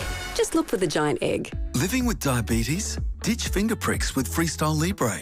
Freestyle Libre is a small wearable sensor that monitors your glucose levels and trends and sends them straight to your phone. Instant, up-to-date feedback. No finger pricks. How good is that? And you can trial Freestyle Libre for only $15. Just head to freestylelibre.com.au to find out how. T's and C's apply. Follow directions for use. Read warnings before purchase. Free yourself from finger pricks with Freestyle Libre. Hi there, Brett Ibbott here for Mawson Lakes Mazda. They're kicking off the year with a big one. All 2025 plate Mazdas are priced to clear. Plus, a massive range of low-kilometre demos that must be cleared as well. Take a look at their extensive range of models and colours. No gimmicks, no fuss. Just the best price and the best customer support for you and your shiny new Mazda. The 2025 plate clearance. On now at Mawson Lakes Mazda. Salisbury Highway, a short drive from the city. Toolkit Depot's Price Beat Promise means you get low prices on your favourite tool brands. Rowey and Timmy G, the 5AA Sports Show. By no account was Adelaide a second choice. Phillip Island has always had a very special layout, which has provided some great racing. The challenges that we've seen in Phillip Island in the past years, some of them are solvable and some of them are unsurmountable. Clearly, challenges on the weather and the location and on just access and accommodation. Well, South Australia ended up winners in a very big contract move for 2027. Oh, it's that exciting. So Adelaide, yep, they've won the MotoGP for 27 onwards on the streets of Adelaide. Former MotoGP chief mechanic to a lot of world champions, including some of our own. Yes. Jeremy Burgess, he lives just up here in them there hills. Jeremy, thanks for your time. Pleasure. No trouble at all. Good man. Are you amazed, like most, that Phillip Island lost the MotoGP? Certainly, from a rider's point of view, yes, I am, because it was so popular with the riders. However, there were some issues with the infrastructure in terms of the garages and the control tower, so there had been a fair amount of pressure on that, on the organisers, i.e. the Victorian government, to bring that up to more modern standards. But Phillip Island being privately owned, in the event being run by the Victorian government, there had to be a bit of cost sharing there, and I don't think it was ever worked out properly. Okay. We were amazed that these powerful machines, we're going to talk about them because you know I'm inside out, are going to be on the streets of Adelaide. We're going to have MotoGP on our old F1 track. Did you go, oh, hello? Or did you go, yeah, they can do that? Well, initially I went, I had to fend off a number of texts from Europe and all around the world saying what's going on. And then I sat down and thought about it and realised how good South Australia has been at putting on big events, and they haven't gone into this without thinking it through. And the realignment of what they intend to do, as far as we can see on a map, looks first class. And, you know, as long as we have in mind a long-term plan for the protection of the parklands, you know, somebody's got to have a view of Adelaide in 500 years, and I'm one of those people. So I do appreciate the parklands are for the public and for everybody, and if we can use them for an event like this, I think it's fantastic. Did you see the suggested track, Jeremy, and did you think, okay, this will fit the needs? It certainly will fit the needs. I mean, they're not going into this without having a formula for what a Grand Prix track has to have in terms of runoff areas and corner radiuses, etc. It's a well-formulated thing, and being the first of this nature, it will certainly be set the benchmark, I think. I think it's going to be absolutely fantastic. Your feet getting itchy? Do you want to get back involved before we get it here to Adelaide? No, look, I'm approaching 73. I did 34 years of it. I think I sort of did enough. I'm still very interested in it, of course, but, there's a time to hand over to the next group. Fair enough too. Rowey mentioned you worked with Wayne Gardner, Mick Doohan, Valentino Rossi. I'm interested in those three as individuals and how they differed. Yeah, well, I got to be careful when comparing the Australians. Yeah.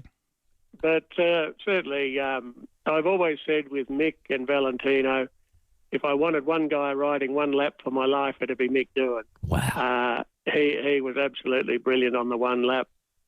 I spent 13 years with Valentino, and in 13 years, he never raised his voice once. Wow.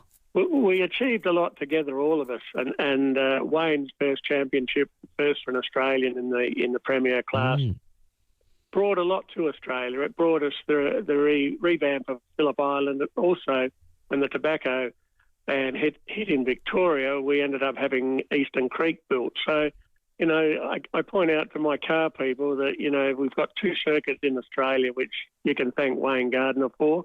We're now moving on to something a bit different 30-odd years later, and that's going to be very interesting too. And I have absolute faith that the South Australian organisers / government will do a first-class job, as they did in '85, never having built a Formula One track. So, True. I know South Australia can deliver big events, and I'm sure this one is being well thought through.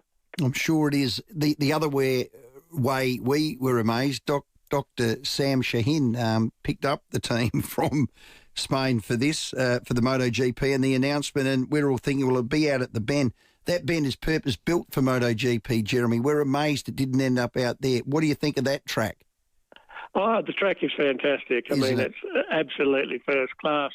The only issue I think we would have with Tailem Bend, I think with the MotoGP and the Moto2, Moto3, when I left it, there was like 3,500 permanent people in terms of teams and everything else.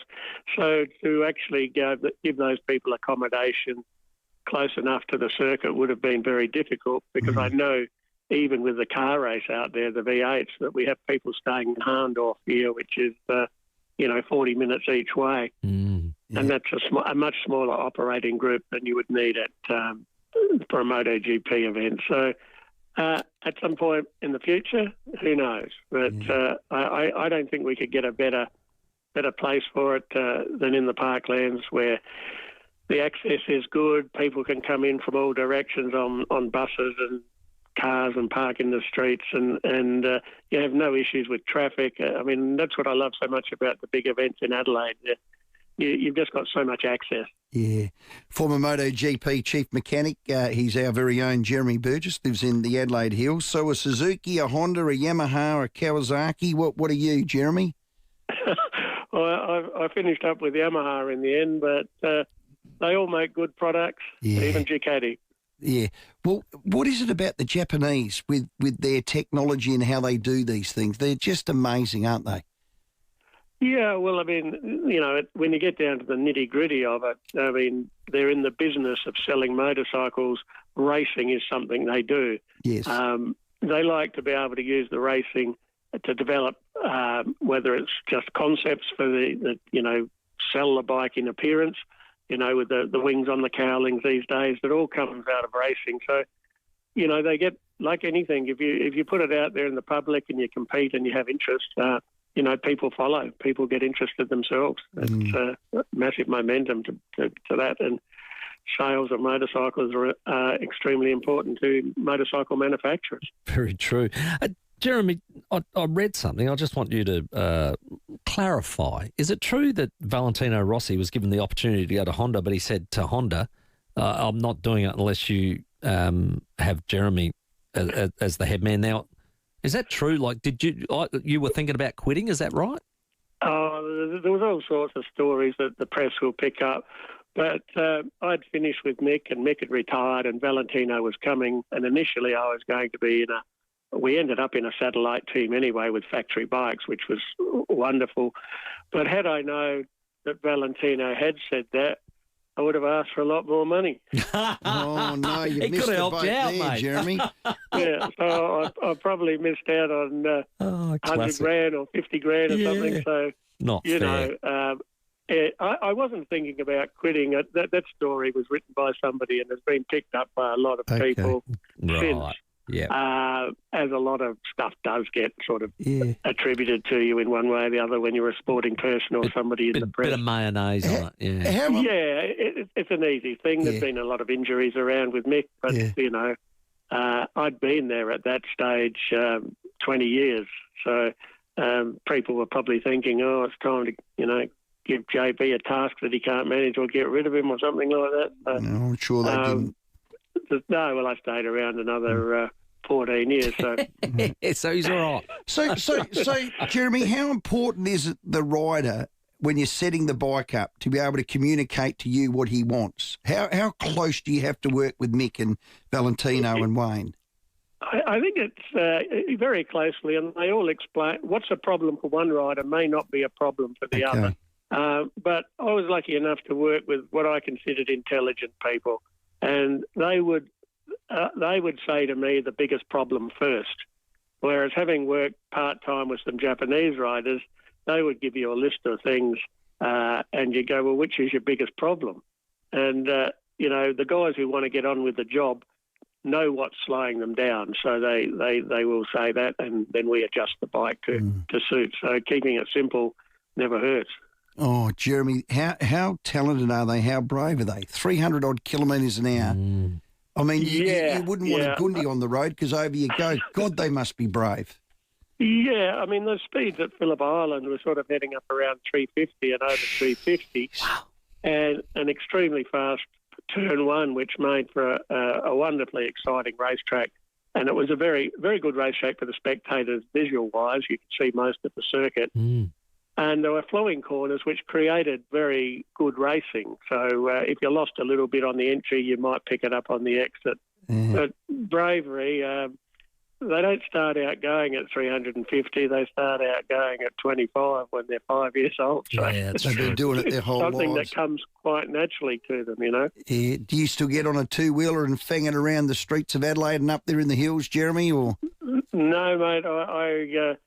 I got out of the bike thing a bit. I've always said I'd get another one, but I had two daughters, so I spent a better time when I came back from Europe to spend time with them rather than clearing off with my mates on a motorcycle on the weekend. Good man. I didn't get enough time at home anyway. So anyway, I still love bikes, get involved when I'm asked, and it's good fun. Goes to the footy, don't you, mate? Sorry? Go to the footy, don't you? Yeah, well, I followed played at Bridgewater, followed Bridgewater, played at Mount Lofty, followed Mount Lofty.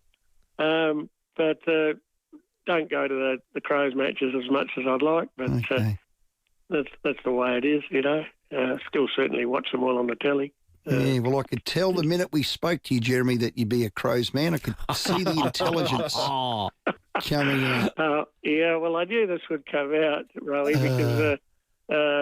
it's one of those things, and I did do a ambassador thing there with Brett Bicklands, I remember, many years ago. Brilliant. So, and I did the guest speaker there at West Lakes on what do they call it, President's Lunch. Brilliant. A Richmond game, I remember many, many years ago. Well, you had a fantastic career, no question. Just wondering, before we let you go, and thank you for your time, Jeremy, for picking up the phone. I know you're humble and you just sit under the radar up there, but God, your record is incredible. Will they get you in as not as an ambassador, but for consultancy for the track and all those sort of things? Do you think? No, I wouldn't think so. I think all of that. That's what I've seen in the past is the European donor. Whenever a new track is coming on board, sometimes they have an engineer out there for 2 years, in part of the package. It's always very well planned. So this is something that, anybody who has any doubts, I think I'd like to say to them, you can put that to bed because it will be super special. And, wow. We'll all love it, we hope. Coming from you, that's a great endorsement. Jeremy, thanks for your time. No worries, boys. Thank you very much. Great work. Jeremy Burgess, Mike Doohan. Oh, mate. Mick Valentino Doohan, Rossi. Wayne Gardner. Yeah, there's a few championships there. Jeremy Burgess, our guest. Quite impressive. How excited are you for the MotoGP? 8223 0000 is our number. It's 12 to 6. Here's traffic. At Darlington, a breakdown with solid delays on the Southern Expressway near Seacombe Road. Those delays are outbound and making things even worse. There's a crash at St Mary's. It's on AF's Road as you're going down the hill towards South Road. Another collision at Hope Valley. 2 cars involved in this one. Fluid on the road. Look out for that. Tolley Road near Green Junction Road with a camera at Tolmer Road, Elizabeth Park. Adventure Club members, gear up for less before the long weekend at Anaconda. Save $20 when you spend $100 or more in-store or online. Ends Sunday. T's and C's apply. Adelaide's most accurate traffic on 5AA. Rowey and Timmy G. The 5AA Sports Show. Want to be part of something that could change lives? CMAX is conducting a clinical study investigating a potential new treatment for those living with the effects of a stroke. If you're aged 18 to 65 and generally healthy, you could help advance this important research. By participating, you'll stay 3 nights at CMAX in Adelaide CBD, attend 1 follow-up visit, and be paid for your time. Find out more and apply at cmax.com.au. I'm Brett Buckley from Ray White Business Sales. Our experience with FIVEAA right from the beginning was that we had ideas on what we wanted to do. They understand the medium better than us. They sat down with us. We worked out not just the type of advertisement we would put, but the wording of the advertisements we would put forward. The collaboration that we had with FIVEAA and the team was fantastic. The other thing we noticed about FIVEAA is because it is a talkback radio station, people are listening, and they're listening all the time. So when our advertisement comes on, their ears are still pricked and they're still listening to it. To get your message out there and grow your business, visit 5AA.com.au and hit the Advertise With Us link. Babe, just so you know, I've invited a couple of mates over to watch the game. Wait, how many is a couple? Just 16. What? Stock up for the footy season at Sip and Save. More rewards members can grab a Bundaberg UP Rum and Cola 10-pack for just $45.99 or $48.99 for non-members. And you could win your share of up to $150K. Plus, Cooper's Pale Ale 24 packs at just $59.99. More rewards. Join now for free at sipandsave.com.au. Prices may vary in country areas. See website for T's and C's. Sip and Save. There's more in store. They say one of life's biggest decisions is buying a home. But sometimes the hardest one is leaving it. At Anglicare SA, we're here to help you stay where you belong. We offer support for everyday things like cleaning, gardening, cooking, but are also experts in care management, allied health, and clinical nursing. Because we believe there is no place like home. And with the right support, there is no reason to leave it. Find out more at Anglicare SA. You are at home. Caravan shows can be very overwhelming with models, discounts and brands galore. But where do you start? How important is a local dealer? Does being built in Australia matter? To learn more about what it means to be built here and backed here, head to australiancaravans.com.au. Built here, backed here. Next time you buy seafood from the deli section of your supermarket, ask them if they know who caught it. Oh wait, sorry, you can't, because they won't know. Unlike Kirkbride Seafood, they won't have the contact details of the person who caught it, what time it was caught, or where it was caught. I mean, you'd have to care a hell of a lot to go to those sorts of lengths. Lucky for you, Kirkbride Seafood do. Doothie Street, Unley. kirkbrideseafood.com.au. Toolkit Depot's Price Beat Promise means you get low prices on your favourite tool brands. Rowey and Timmy G, the 5AA Sports Show. 8 minutes to 6. There's a new series dropping this Friday on Amazon Prime, and it's going to take the world by storm, our Sport AFL, with a documentary called Final Siren Inside the AFL. The man who's the showrunner for it, Dan Collis, is going to join us after 6 o'clock, take us through what's going to be an insight into our amazing sport. Exactly, looking forward to that and getting a lot of feedback on our latest guest, Jeremy Burgess, the MotoGP, world-class chief mechanic. Two of the best in the world, Mick Doohan and Valentino Rossi. He made them spent great. 14, 15 years. How good. Hello, Graham from Henley Beach. Hey, boys. Terrific interview with Jeremy Burgess. My late father loved him to death, and when I watched it, him being a chief mechanic for so many good riders was just fantastic. And the fact he was from Adelaide made it even better. Yeah. Just to not correct Jeremy, because Jeremy comes from the era when the Japanese were extremely dominant in MotoGP. They're not at the moment. The dominant manufacturer in MotoGP at the moment is Ducati. Yeah, Spain are all over it, aren't they? If you want to have a look back the last 5 or 6 years, Ducati has won everything. Okay. Not just won it, they've come second, third, fourth, fifth. Gee, where's the Japanese dominating? are playing catch up. I don't know how Ducati have done it. Wow. But, I mean, I'll give you an example. Marc Marquez rode for Honda, right? HRC. Yep. Okay, you can remember he had some pretty horrific accidents on that Honda, and he eventually, after having his arm basically rebuilt, he said, the only way I'm going to come back or I retire is I have to be on the best bike. And he said the best bike is a Ducati. And what happened last year? He won it on a Ducati. Wow. Thanks, Graham. Buddy, the Spaniards are all over him. I'm like that little girl we had at Montine. Dad, where's the ethanol? That's what does it. Hey, great call. Thanks for that. Hey, just before we get to the 6 o'clock news, the AFL's confirmed that from this season, premiership season onwards, field umpires will get a list of stats. They'll be sent from champion data, stats along the calibre of kicks and handballs, disposals, marks, contested marks, tackles, goals, behinds, goal assists, score involvements, clearances. That's a lot to do with midfielders and forwards, isn't it? And then right at the very end, spoils is the last thing for spoils. So they're going to get that so that they can have a better understanding of who did what, where and when for their 3-2-1. It's another initiative from Greg Swan, and I salute it. Yeah, I think it's good. Yeah, why shouldn't they have it? I know, and I think if it does assist in, perhaps accuracy, well, avoiding the howler, and that's a good point. the thing. I and think there was a few last Brownlow where a there? lot of people said, "What the? He got 12 touches. This bloke had 38." Rah, rah. So if it avoids the howler, then you've sort of go, okay, it's done its job in that respect. What it can do as well is the accumulator who hasn't had an impact on the game, who's had 38, and the guy, and Cyril Rioli's a great example of this in the grand final when he won the Norm Smith. Only had 15 touches, but he was clearly best on ground. Yeah. So long as it doesn't blind him to that. No, and let's wait and see. Oh yeah, we'll see the results. Don't worry. Social media will be all over it once the Brownlow count is done. It'll just smash whatever's not right. So I think they get it right most years, don't they? I think they do. Not far off the mark. No. There's been a few surprises now and again, but normally a very good player has won it.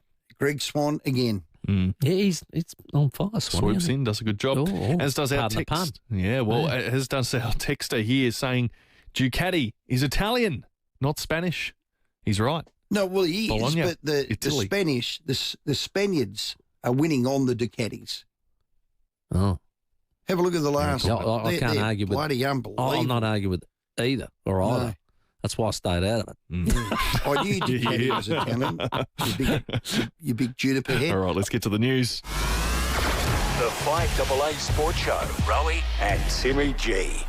Hi, it's Eddie May here from NRG Solar. Our primary goal was to enable you to have energy independence way into the future, keeping your power bills under control. Homeowners still have a chance to take advantage of the cheaper home battery rebate. NRG Solar can help you lock those rebates in with solar and battery systems designed for maximum savings. Our installers are booking out ahead of the next rebate drop. So get in touch with NRG Solar today. Visit nrgsolar.com.au, leading solar in SA. Fluorio Milk Company will always put SA first, and you can too.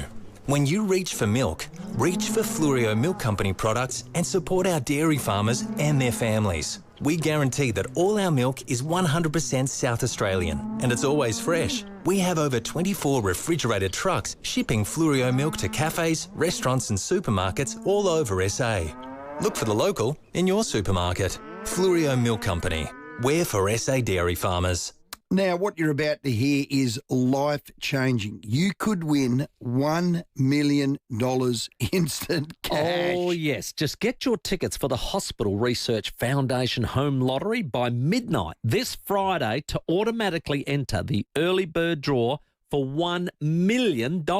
Now, just think about it. Close your eyes. $1 million could change your life. Not could, it will. Correct. It'll happen for someone. Now, why not you? Buy your ticket now at homelottery.com.au. Look, and you'll stay in the running. This is the most important thing for all the remaining draws, including the $4 million grand prize at Henley Beach South, just steps away from the beach. Stop it. Win, win, win. So, plus it's guaranteed win for your community, supporting life-changing healthcare right here for South Australia. So feel good about that. Absolutely. Early bird deadline is midnight this Friday. Buy now at homelottery.com.au. Is it the best Beechwood home ever made? Possibly, but there's always more to come from Beechwood. Introducing the Caliente, now open for viewing. The Caliente is a multi-level masterpiece of design, innovation and style. Taking inspiration from Palm Springs and California, it's definitely a conversation starter. The team at Beechwood can't wait for you to see it at 10 Simon Crescent, Craigburn Farm. Open Saturdays and Sundays, 1 to 4:30 p.m.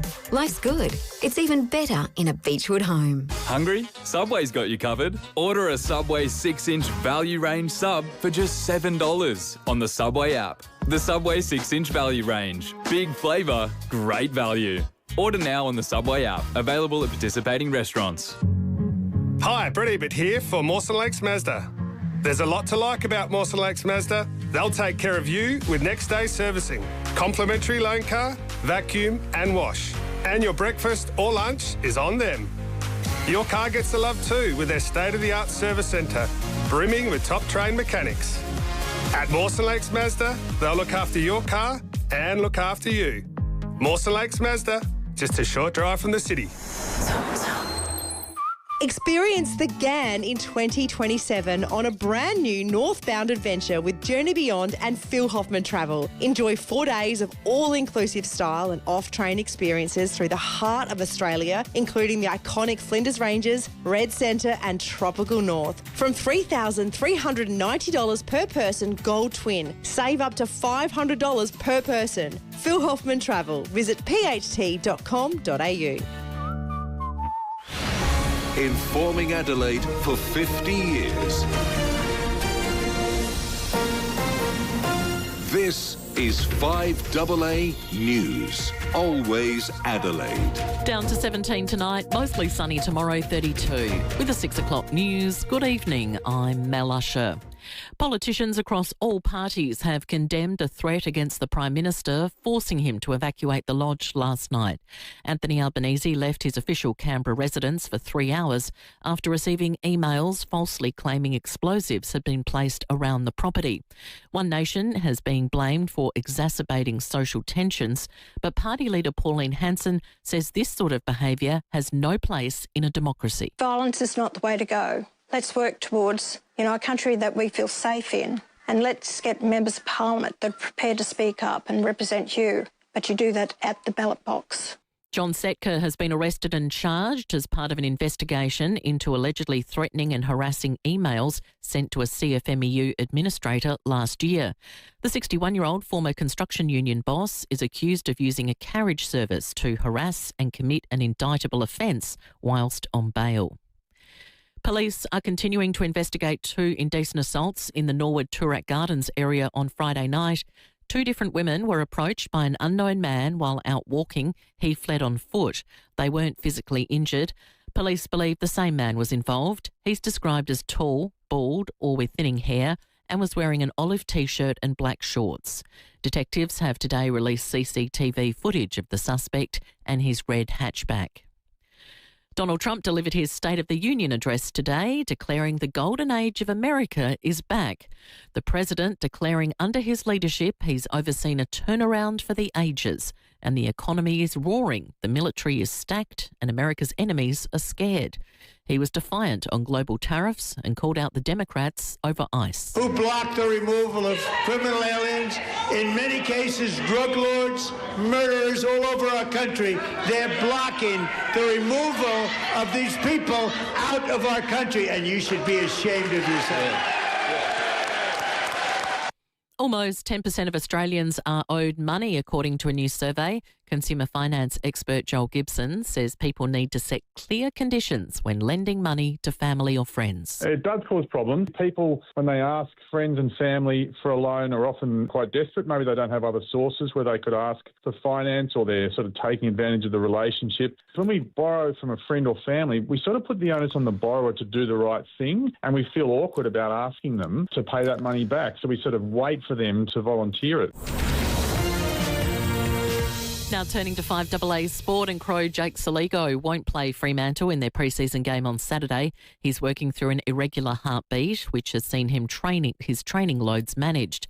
Ben Keys has told Rowey and Timmy G he should be fine for game one. Yeah, he's going well, just still building back from, he had an irregular heartbeat, so he's just been managed and then building back in from there. But you saw him, he played a half of footy last week. So yeah, he's right there around the mark of building his match fitness and getting ready to go for the season. He should be good to go. Port Adelaide meet West Coast on Sunday. Tonight, Geelong take on Carlton at Princes Park. Cat star Bailey Smith has been sidelined with a calf injury. Australian Open boss Craig Tiley has finally confirmed he's leaving Tennis Australia after 2 decades to be in charge of the US Open. His departure triggering a global search for his replacement. Tiley is looking forward to returning to Melbourne Park as a spectator. You know, the relationship between the US and Australia has always been extremely close in tennis, and I think this will now even bring it even closer than it has been historically. And I look forward to coming back to the Australian Open every year in a different capacity. That's sport. Now checking 5AA traffic. At Darlington, a breakdown to look out for. It's got solid delays on the Southern Expressway near Seacombe Road, making things even worse as a crash at St Mary's. It's on A-Lifts Road as going down the hill towards South Road. Cravers West, a breakdown to look out for to the freeway up track near the Big Days ramp.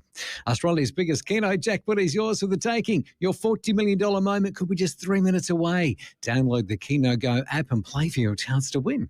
Adelaide's most accurate traffic on 5AA. Now the 5AA forecast. Get the Toyota Forklift Advantage. Visit toyotamaterialhandling.com.au. Down to 17 overnight, mostly sunny tomorrow, 32. Friday, a shower or two, 33. Saturday, a possible morning storm and showers, 28. Right now, it's 26 degrees. Now let's hear what's happening on 9 News tonight. Brenton Radless. We begin tonight with breaking news. With the news that matters to you. The government insists it's a win for the state's economy. 9 News is covering the stories that matter to South Australians. Brazen daylight firebombing attack at the Torrensville supermarket. Adelaide is your city. 9 is your news. Setting the agenda for South Australia. This is 5AA, always Adelaide. Toolkit Depot's Price Beat Promise means you get low prices on your favourite tool brands. Rowey and Timmy G, the 5AA Sports Show. 6 after 6, 260 countries around the world come Friday will be able to get a good taste of our amazing sport, Aussie Rules Football. It'll be on Amazon Prime, a 4-episode series called Final Siren inside the AFL, and this is what it sounds like. AFL.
and the sport room watching, Timmy, and I'm looking forward to it. Final siren inside the AFL.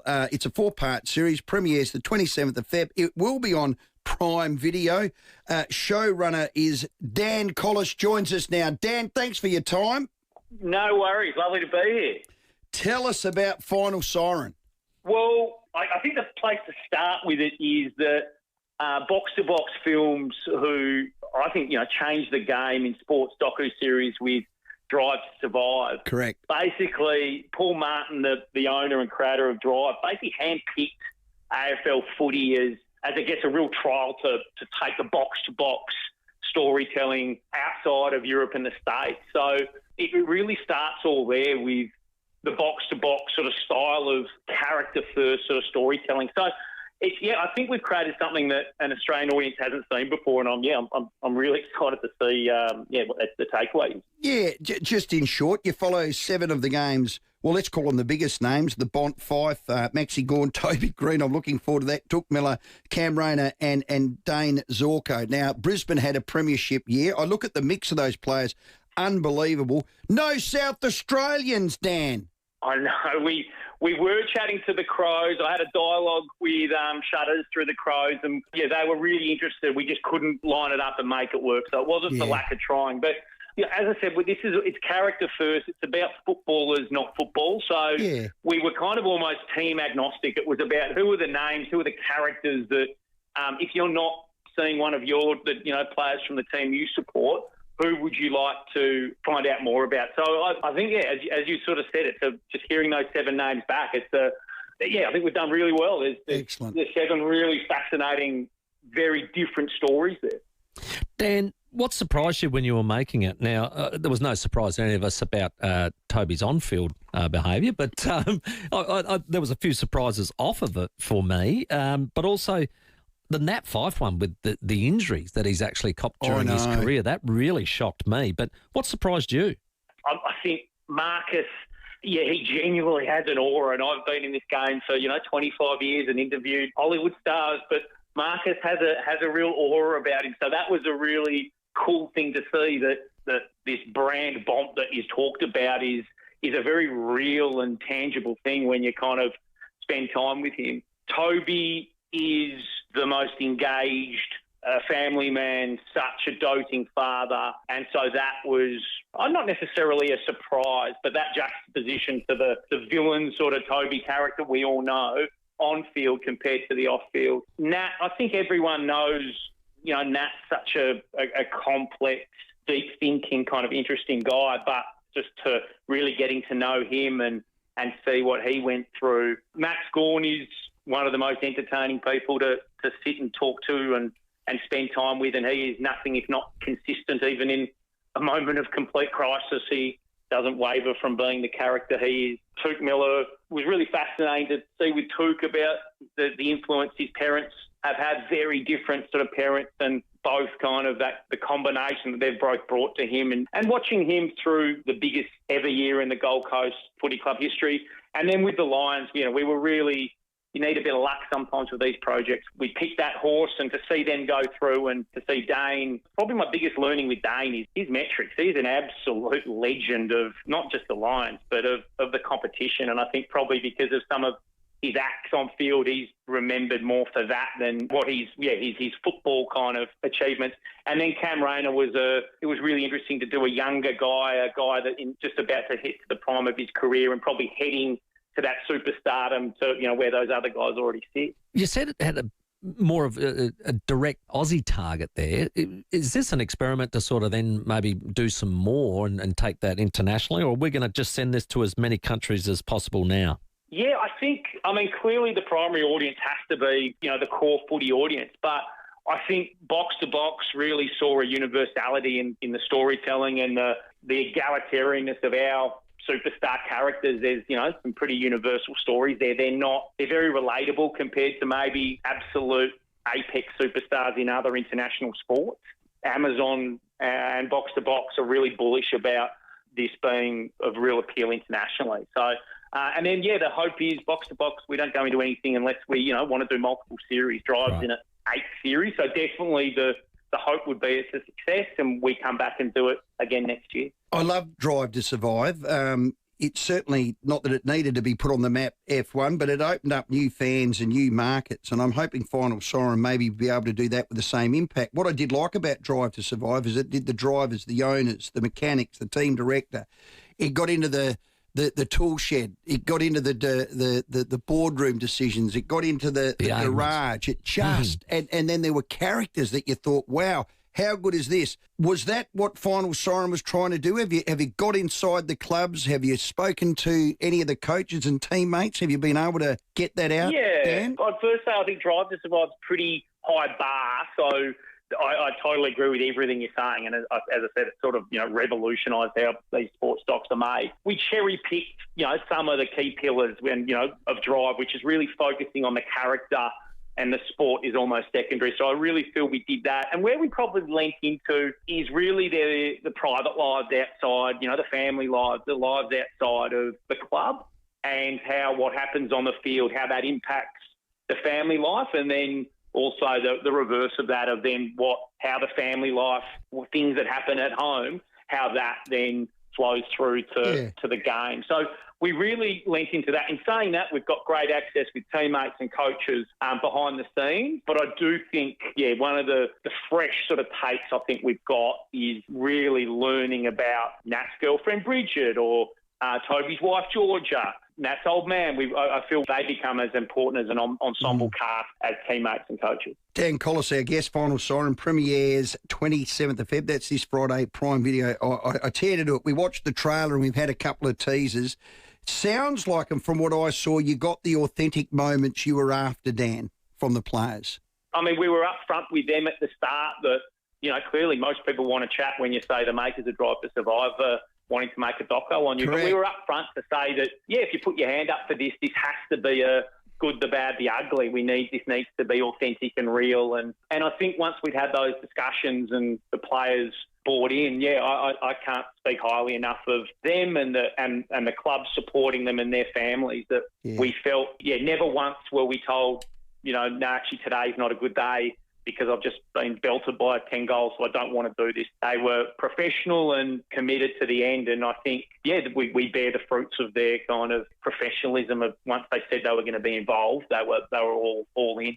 Dan, who got top billing? I don't expect you to share the dollars, but they got paid. Was it north of six figures? And did they live up to that money that you might have shelled out, Dan? Come on. Well, Box to Box Films is, as is best practice, as you boys would know, being a fan of the sports stock space, is you can't pay anyone because then it plays with the editorial kind of independence. So our experts, we obviously have some experts involved. They weren't paid, and the players, none of the players or the clubs were paid for the project. If they're doing some promotion on the side, I don't know, that might be different. But in terms of to be involved with the project, we don't pay, and that's across the board with Box to Box. They don't, and that's sort of seen as a best practice in doco making. So it's a tough negotiation where you're asking people to give over their lives, and you're not. That's unreal. You're not, in essence, it's about what we're putting out there is pure and real.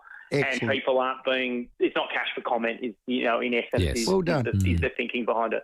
Yeah, Dan. Did anyone knock you back, club or individual? We had dialogues with most clubs, and it was really positive with everyone. But clearly, in Adelaide's a good example, timing wise, because we had windows and we had KPIs we need to hit in terms of shoot days and stuff. So we had dialogue with a lot of clubs, and positive dialogue, and we ended up with who we went because we were very specific about the characters we wanted. But we feel there's an appetite to collaborate with additional clubs moving forward, definitely, if this is a success for next year, or for this year rather. Well, Dan, looking forward to it screening on Prime Video. You can get your subscriptions for that. It is on the 27th of Feb, which is this Friday. It looked authentic to me. It looked like you got exactly out of it what you wanted. It looks fantastic. I think it'll be a great success. Dan, thanks for your time. Before you go, we had to introduce you as a showrunner. What's a showrunner? Yeah, it's a bit of an American term. I mean, It's basically like the creative lead. Like in footy parlance, I'm like the senior coach. So if things go badly, I'm the one that gets the blame, basically. Oh, Dan, it's all on you. Well, mate, it looks great, and we thank you for your time. Start running, Dan. I appreciate it and really appreciate we've had such support from the whole footy industry. So, yeah, thanks a lot. Appreciate it. 7 of the biggest names followed around all last year, mic'd up. There's a couple of real good ones where Gawn, in particular, in 3 games was mic'd up. You could hear his pre-match address, quarter time, half time. It gets right in. Oh, look, it's fantastic. It's on, as we said, Prime Video, final sign, a real inside to the AFL. Showrunner, Dan Collis, our guest. It's going to be great to watch. 18 after 6. Have your say, 8223 00. Excited to see it. We'll take your calls next. The 5AA Sports Show, Rowey and Timmy G. Bringing you the moments that defined our city. I just heard a crash and I saw sort of a glancing blow, and then next thing I saw was the Premier being carried out. And he did have what appeared to be a significant mark on his face. Always Adelaide since 1976. 50 years of 5AA. At Coles, earn 5 bonus cookware credits when you buy the Saturday Advertiser, Sunday Mail or the Weekend Australian and scan your flybys in-store only. Limit of 5 credits per day. Available 28 Feb to 1 March at Coles supermarkets. Exclusions and T's and C's apply. This Mad March, Adelaide comes together for one massive celebration. Racing, fashion, music and performers collide at Mad March's main event, the Sportsbet Adelaide Cup.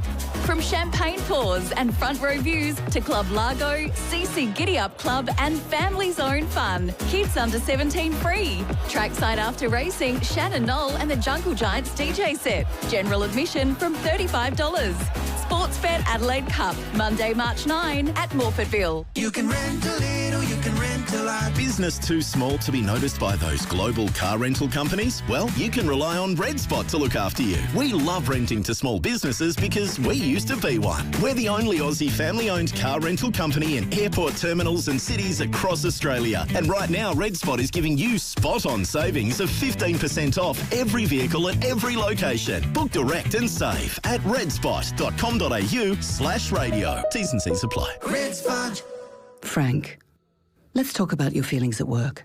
Oh, this guy is good. It's too good. He picked up everything so fast. Sounds great. Tell me more. Great. Yeah, it's great that we're getting the best customer reviews we've ever gotten before. It's great he's teaching the team new skills. I've just never hired anyone like him before. If you're not used to great employees, you need Indeed. Get a $200 credit from Indeed. Visit Indeed.com/200. Indeed. Get what you need. T's and C's apply. Insights from SA Best's Connie Benares. What does the balance of power mean? It's the magic number the government needs to make or break a deal. Connie, why is it important for your party, SA Best, to have a seat in Parliament? You insure your home, you insure your car, you insure your health. Your upper house vote ensures your democracy. When things go wrong, independents and minor parties are the ones who fix it. The upper house exists to scrutinise. If one party controls everything, it just doesn't work. Authorised by C. Benares, 7169 Unley Road, Unley, SA 5061. Published by SA Best. Caravan shows can be very overwhelming with models, discounts and brands galore. But where do you start? How important is a local dealer? Does being built in Australia matter?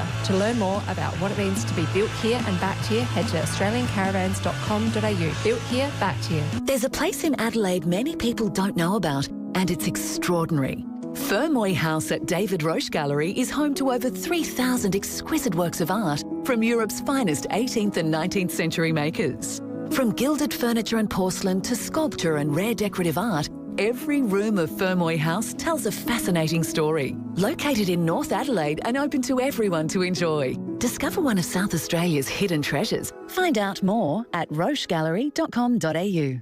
Toolkit Depot's Price Beat Promise means you get low prices on your favourite tool brands. Rowey and Timmy G, the 5AA Sports Show.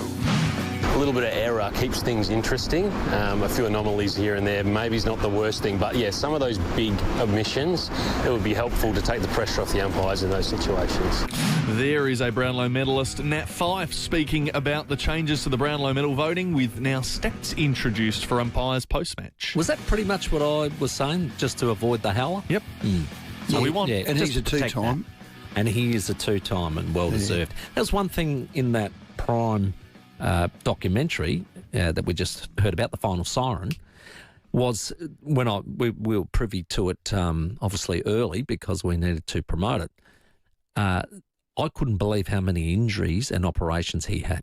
It was quite staggering how many he copped, and it was caught up at him in the end, didn't it? But he played that battering type of football. But to be fair, he played for a long time and won 2 Brownlows. His biggest disappointment, he says, as he's getting carried off in his last game, is he just felt disappointed, sad.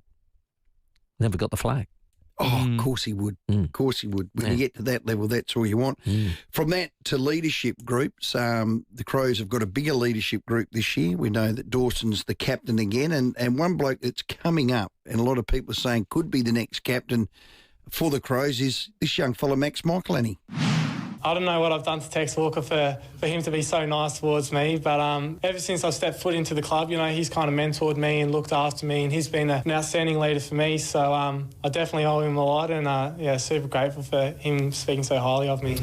He does that to everyone, Tex. He has this charismatic, caring need to nurture and grow every player that's walked through that door. And I reckon if you were to ring and speak to any player, and I'm a bit lucky because James was out there and got a bit more of an insight, just a born leader, a born person to help people.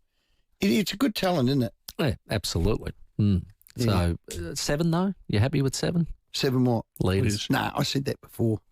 Yeah. I'm an old schooler. Give me a captain, 1 dog, 1 bone. Give me 2 vice captains or just the one. Happy days. Because they have all these people coming in to do leadership models, and you have all these meetings that get chaired. Psychologists, you name it. Yeah, you have the lot. You have the lot, don't you? Yeah, I was actually a bit surprised that the Thunderbirds went for 2 captains. Co-captains? Well, one of them's only young. There's only a squad of 10. Okay. Vice captain, sure. So that's 1/5. That's you know 1/5. I'm anti-2 captains. You know that. Yeah, I'm massively anti-2 captains. So. Who's got 3? Brisbane. Brisbane's got 3 co-captains. Yeah. Well, I'm not criticising you're taking them. to another level. Well, you know what it is. They've got 2 flags. They're going for 3. It's 1 for each. 1 for each flag. That's exactly right. There you go. Nothing wrong with that. Nothing wrong with that, Timmy. Well, yeah, if they win 3, there will be. But does that mean that if they win the flag again, they have to bring out 3 of those medals? Is it Barassi medal, or what are they got a new medal for? Yeah, they'll all get one. Yeah. They'll all get one. We're all chasing them, let's be honest. Yeah, well, they've won 2 in a row and been in 3 grand finals in a row. So, yeah.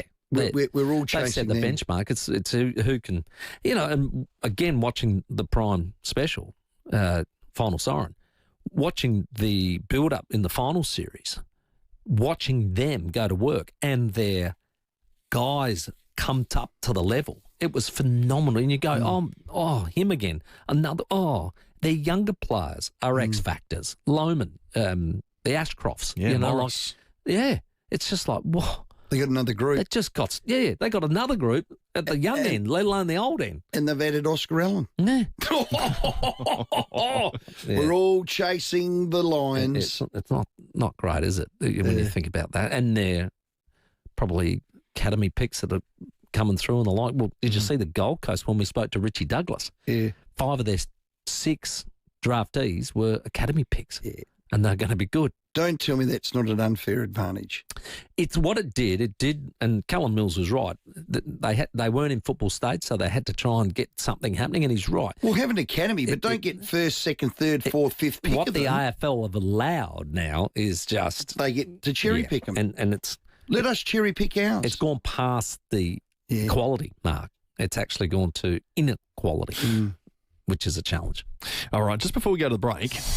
Hot off the press. Port Adelaide's AGM is tomorrow night. Is that right, Tim? That is correct. It'll be a record crowd. Well, 7 News have dropped the exclusive through Josh Money, reporting that Tom Jonas, he understands, has successfully been voted onto the Port Adelaide board, winning a record 10-way race to earn the member-elect position left by Warren Tredrea. Well, is anyone surprised? No. Leader, born to do that, got a lawyer's background. I think it was going to be hard football cred for any of the other else. 9 to poll more votes than Tom Jonas. Tommy Jonas, well done. Well, Yes. that's disappointing for us. Yeah, Can we share that? He was going to join our team. No, there was no. Can't say that? No, I would actually. Oh, you want to dump that? Yeah. Oh, okay. Yeah. We had to dump that. Yep. Really? Yep. Yep. Let's hear from Tom Jonas. Actually, did speak to Channel 7 in regards to wanting to join the board. Let that go. I didn't have an opportunity to win a flag as a player, despite trying my best across all of that time and hopefully leaving the club in a really great space to do it. But this is my way of hopefully continuing to contribute and play a role in the next premiership, which will, hopefully happen sooner rather than later. Well done, Tommy. That'll be a great appointment. There'll be official announcement tomorrow night at the Age. Yeah. Look, we might have Tom on the show tomorrow anyway. Well, he's actually promoting something that his dad's heavily involved with. It's called Ski for Life, and they go from Murray Bridge and ski all the way to Renmark to raise money for a mental health organisation, which is great. Well done. Well, let's speak to him tomorrow then. Well, might as well. Let's do it. We'll do that and maybe touch a bit on... I like it. He's got a touch of the nobodies about him, hasn't he? Nobody can be that good. Like, just the best bloke, can fish, charitable, on the board, fierce competitor, Nordman, now to Port. Mate, nobody. Got a fair bit going on. He has. Impressive. 28 after 6. Rowey.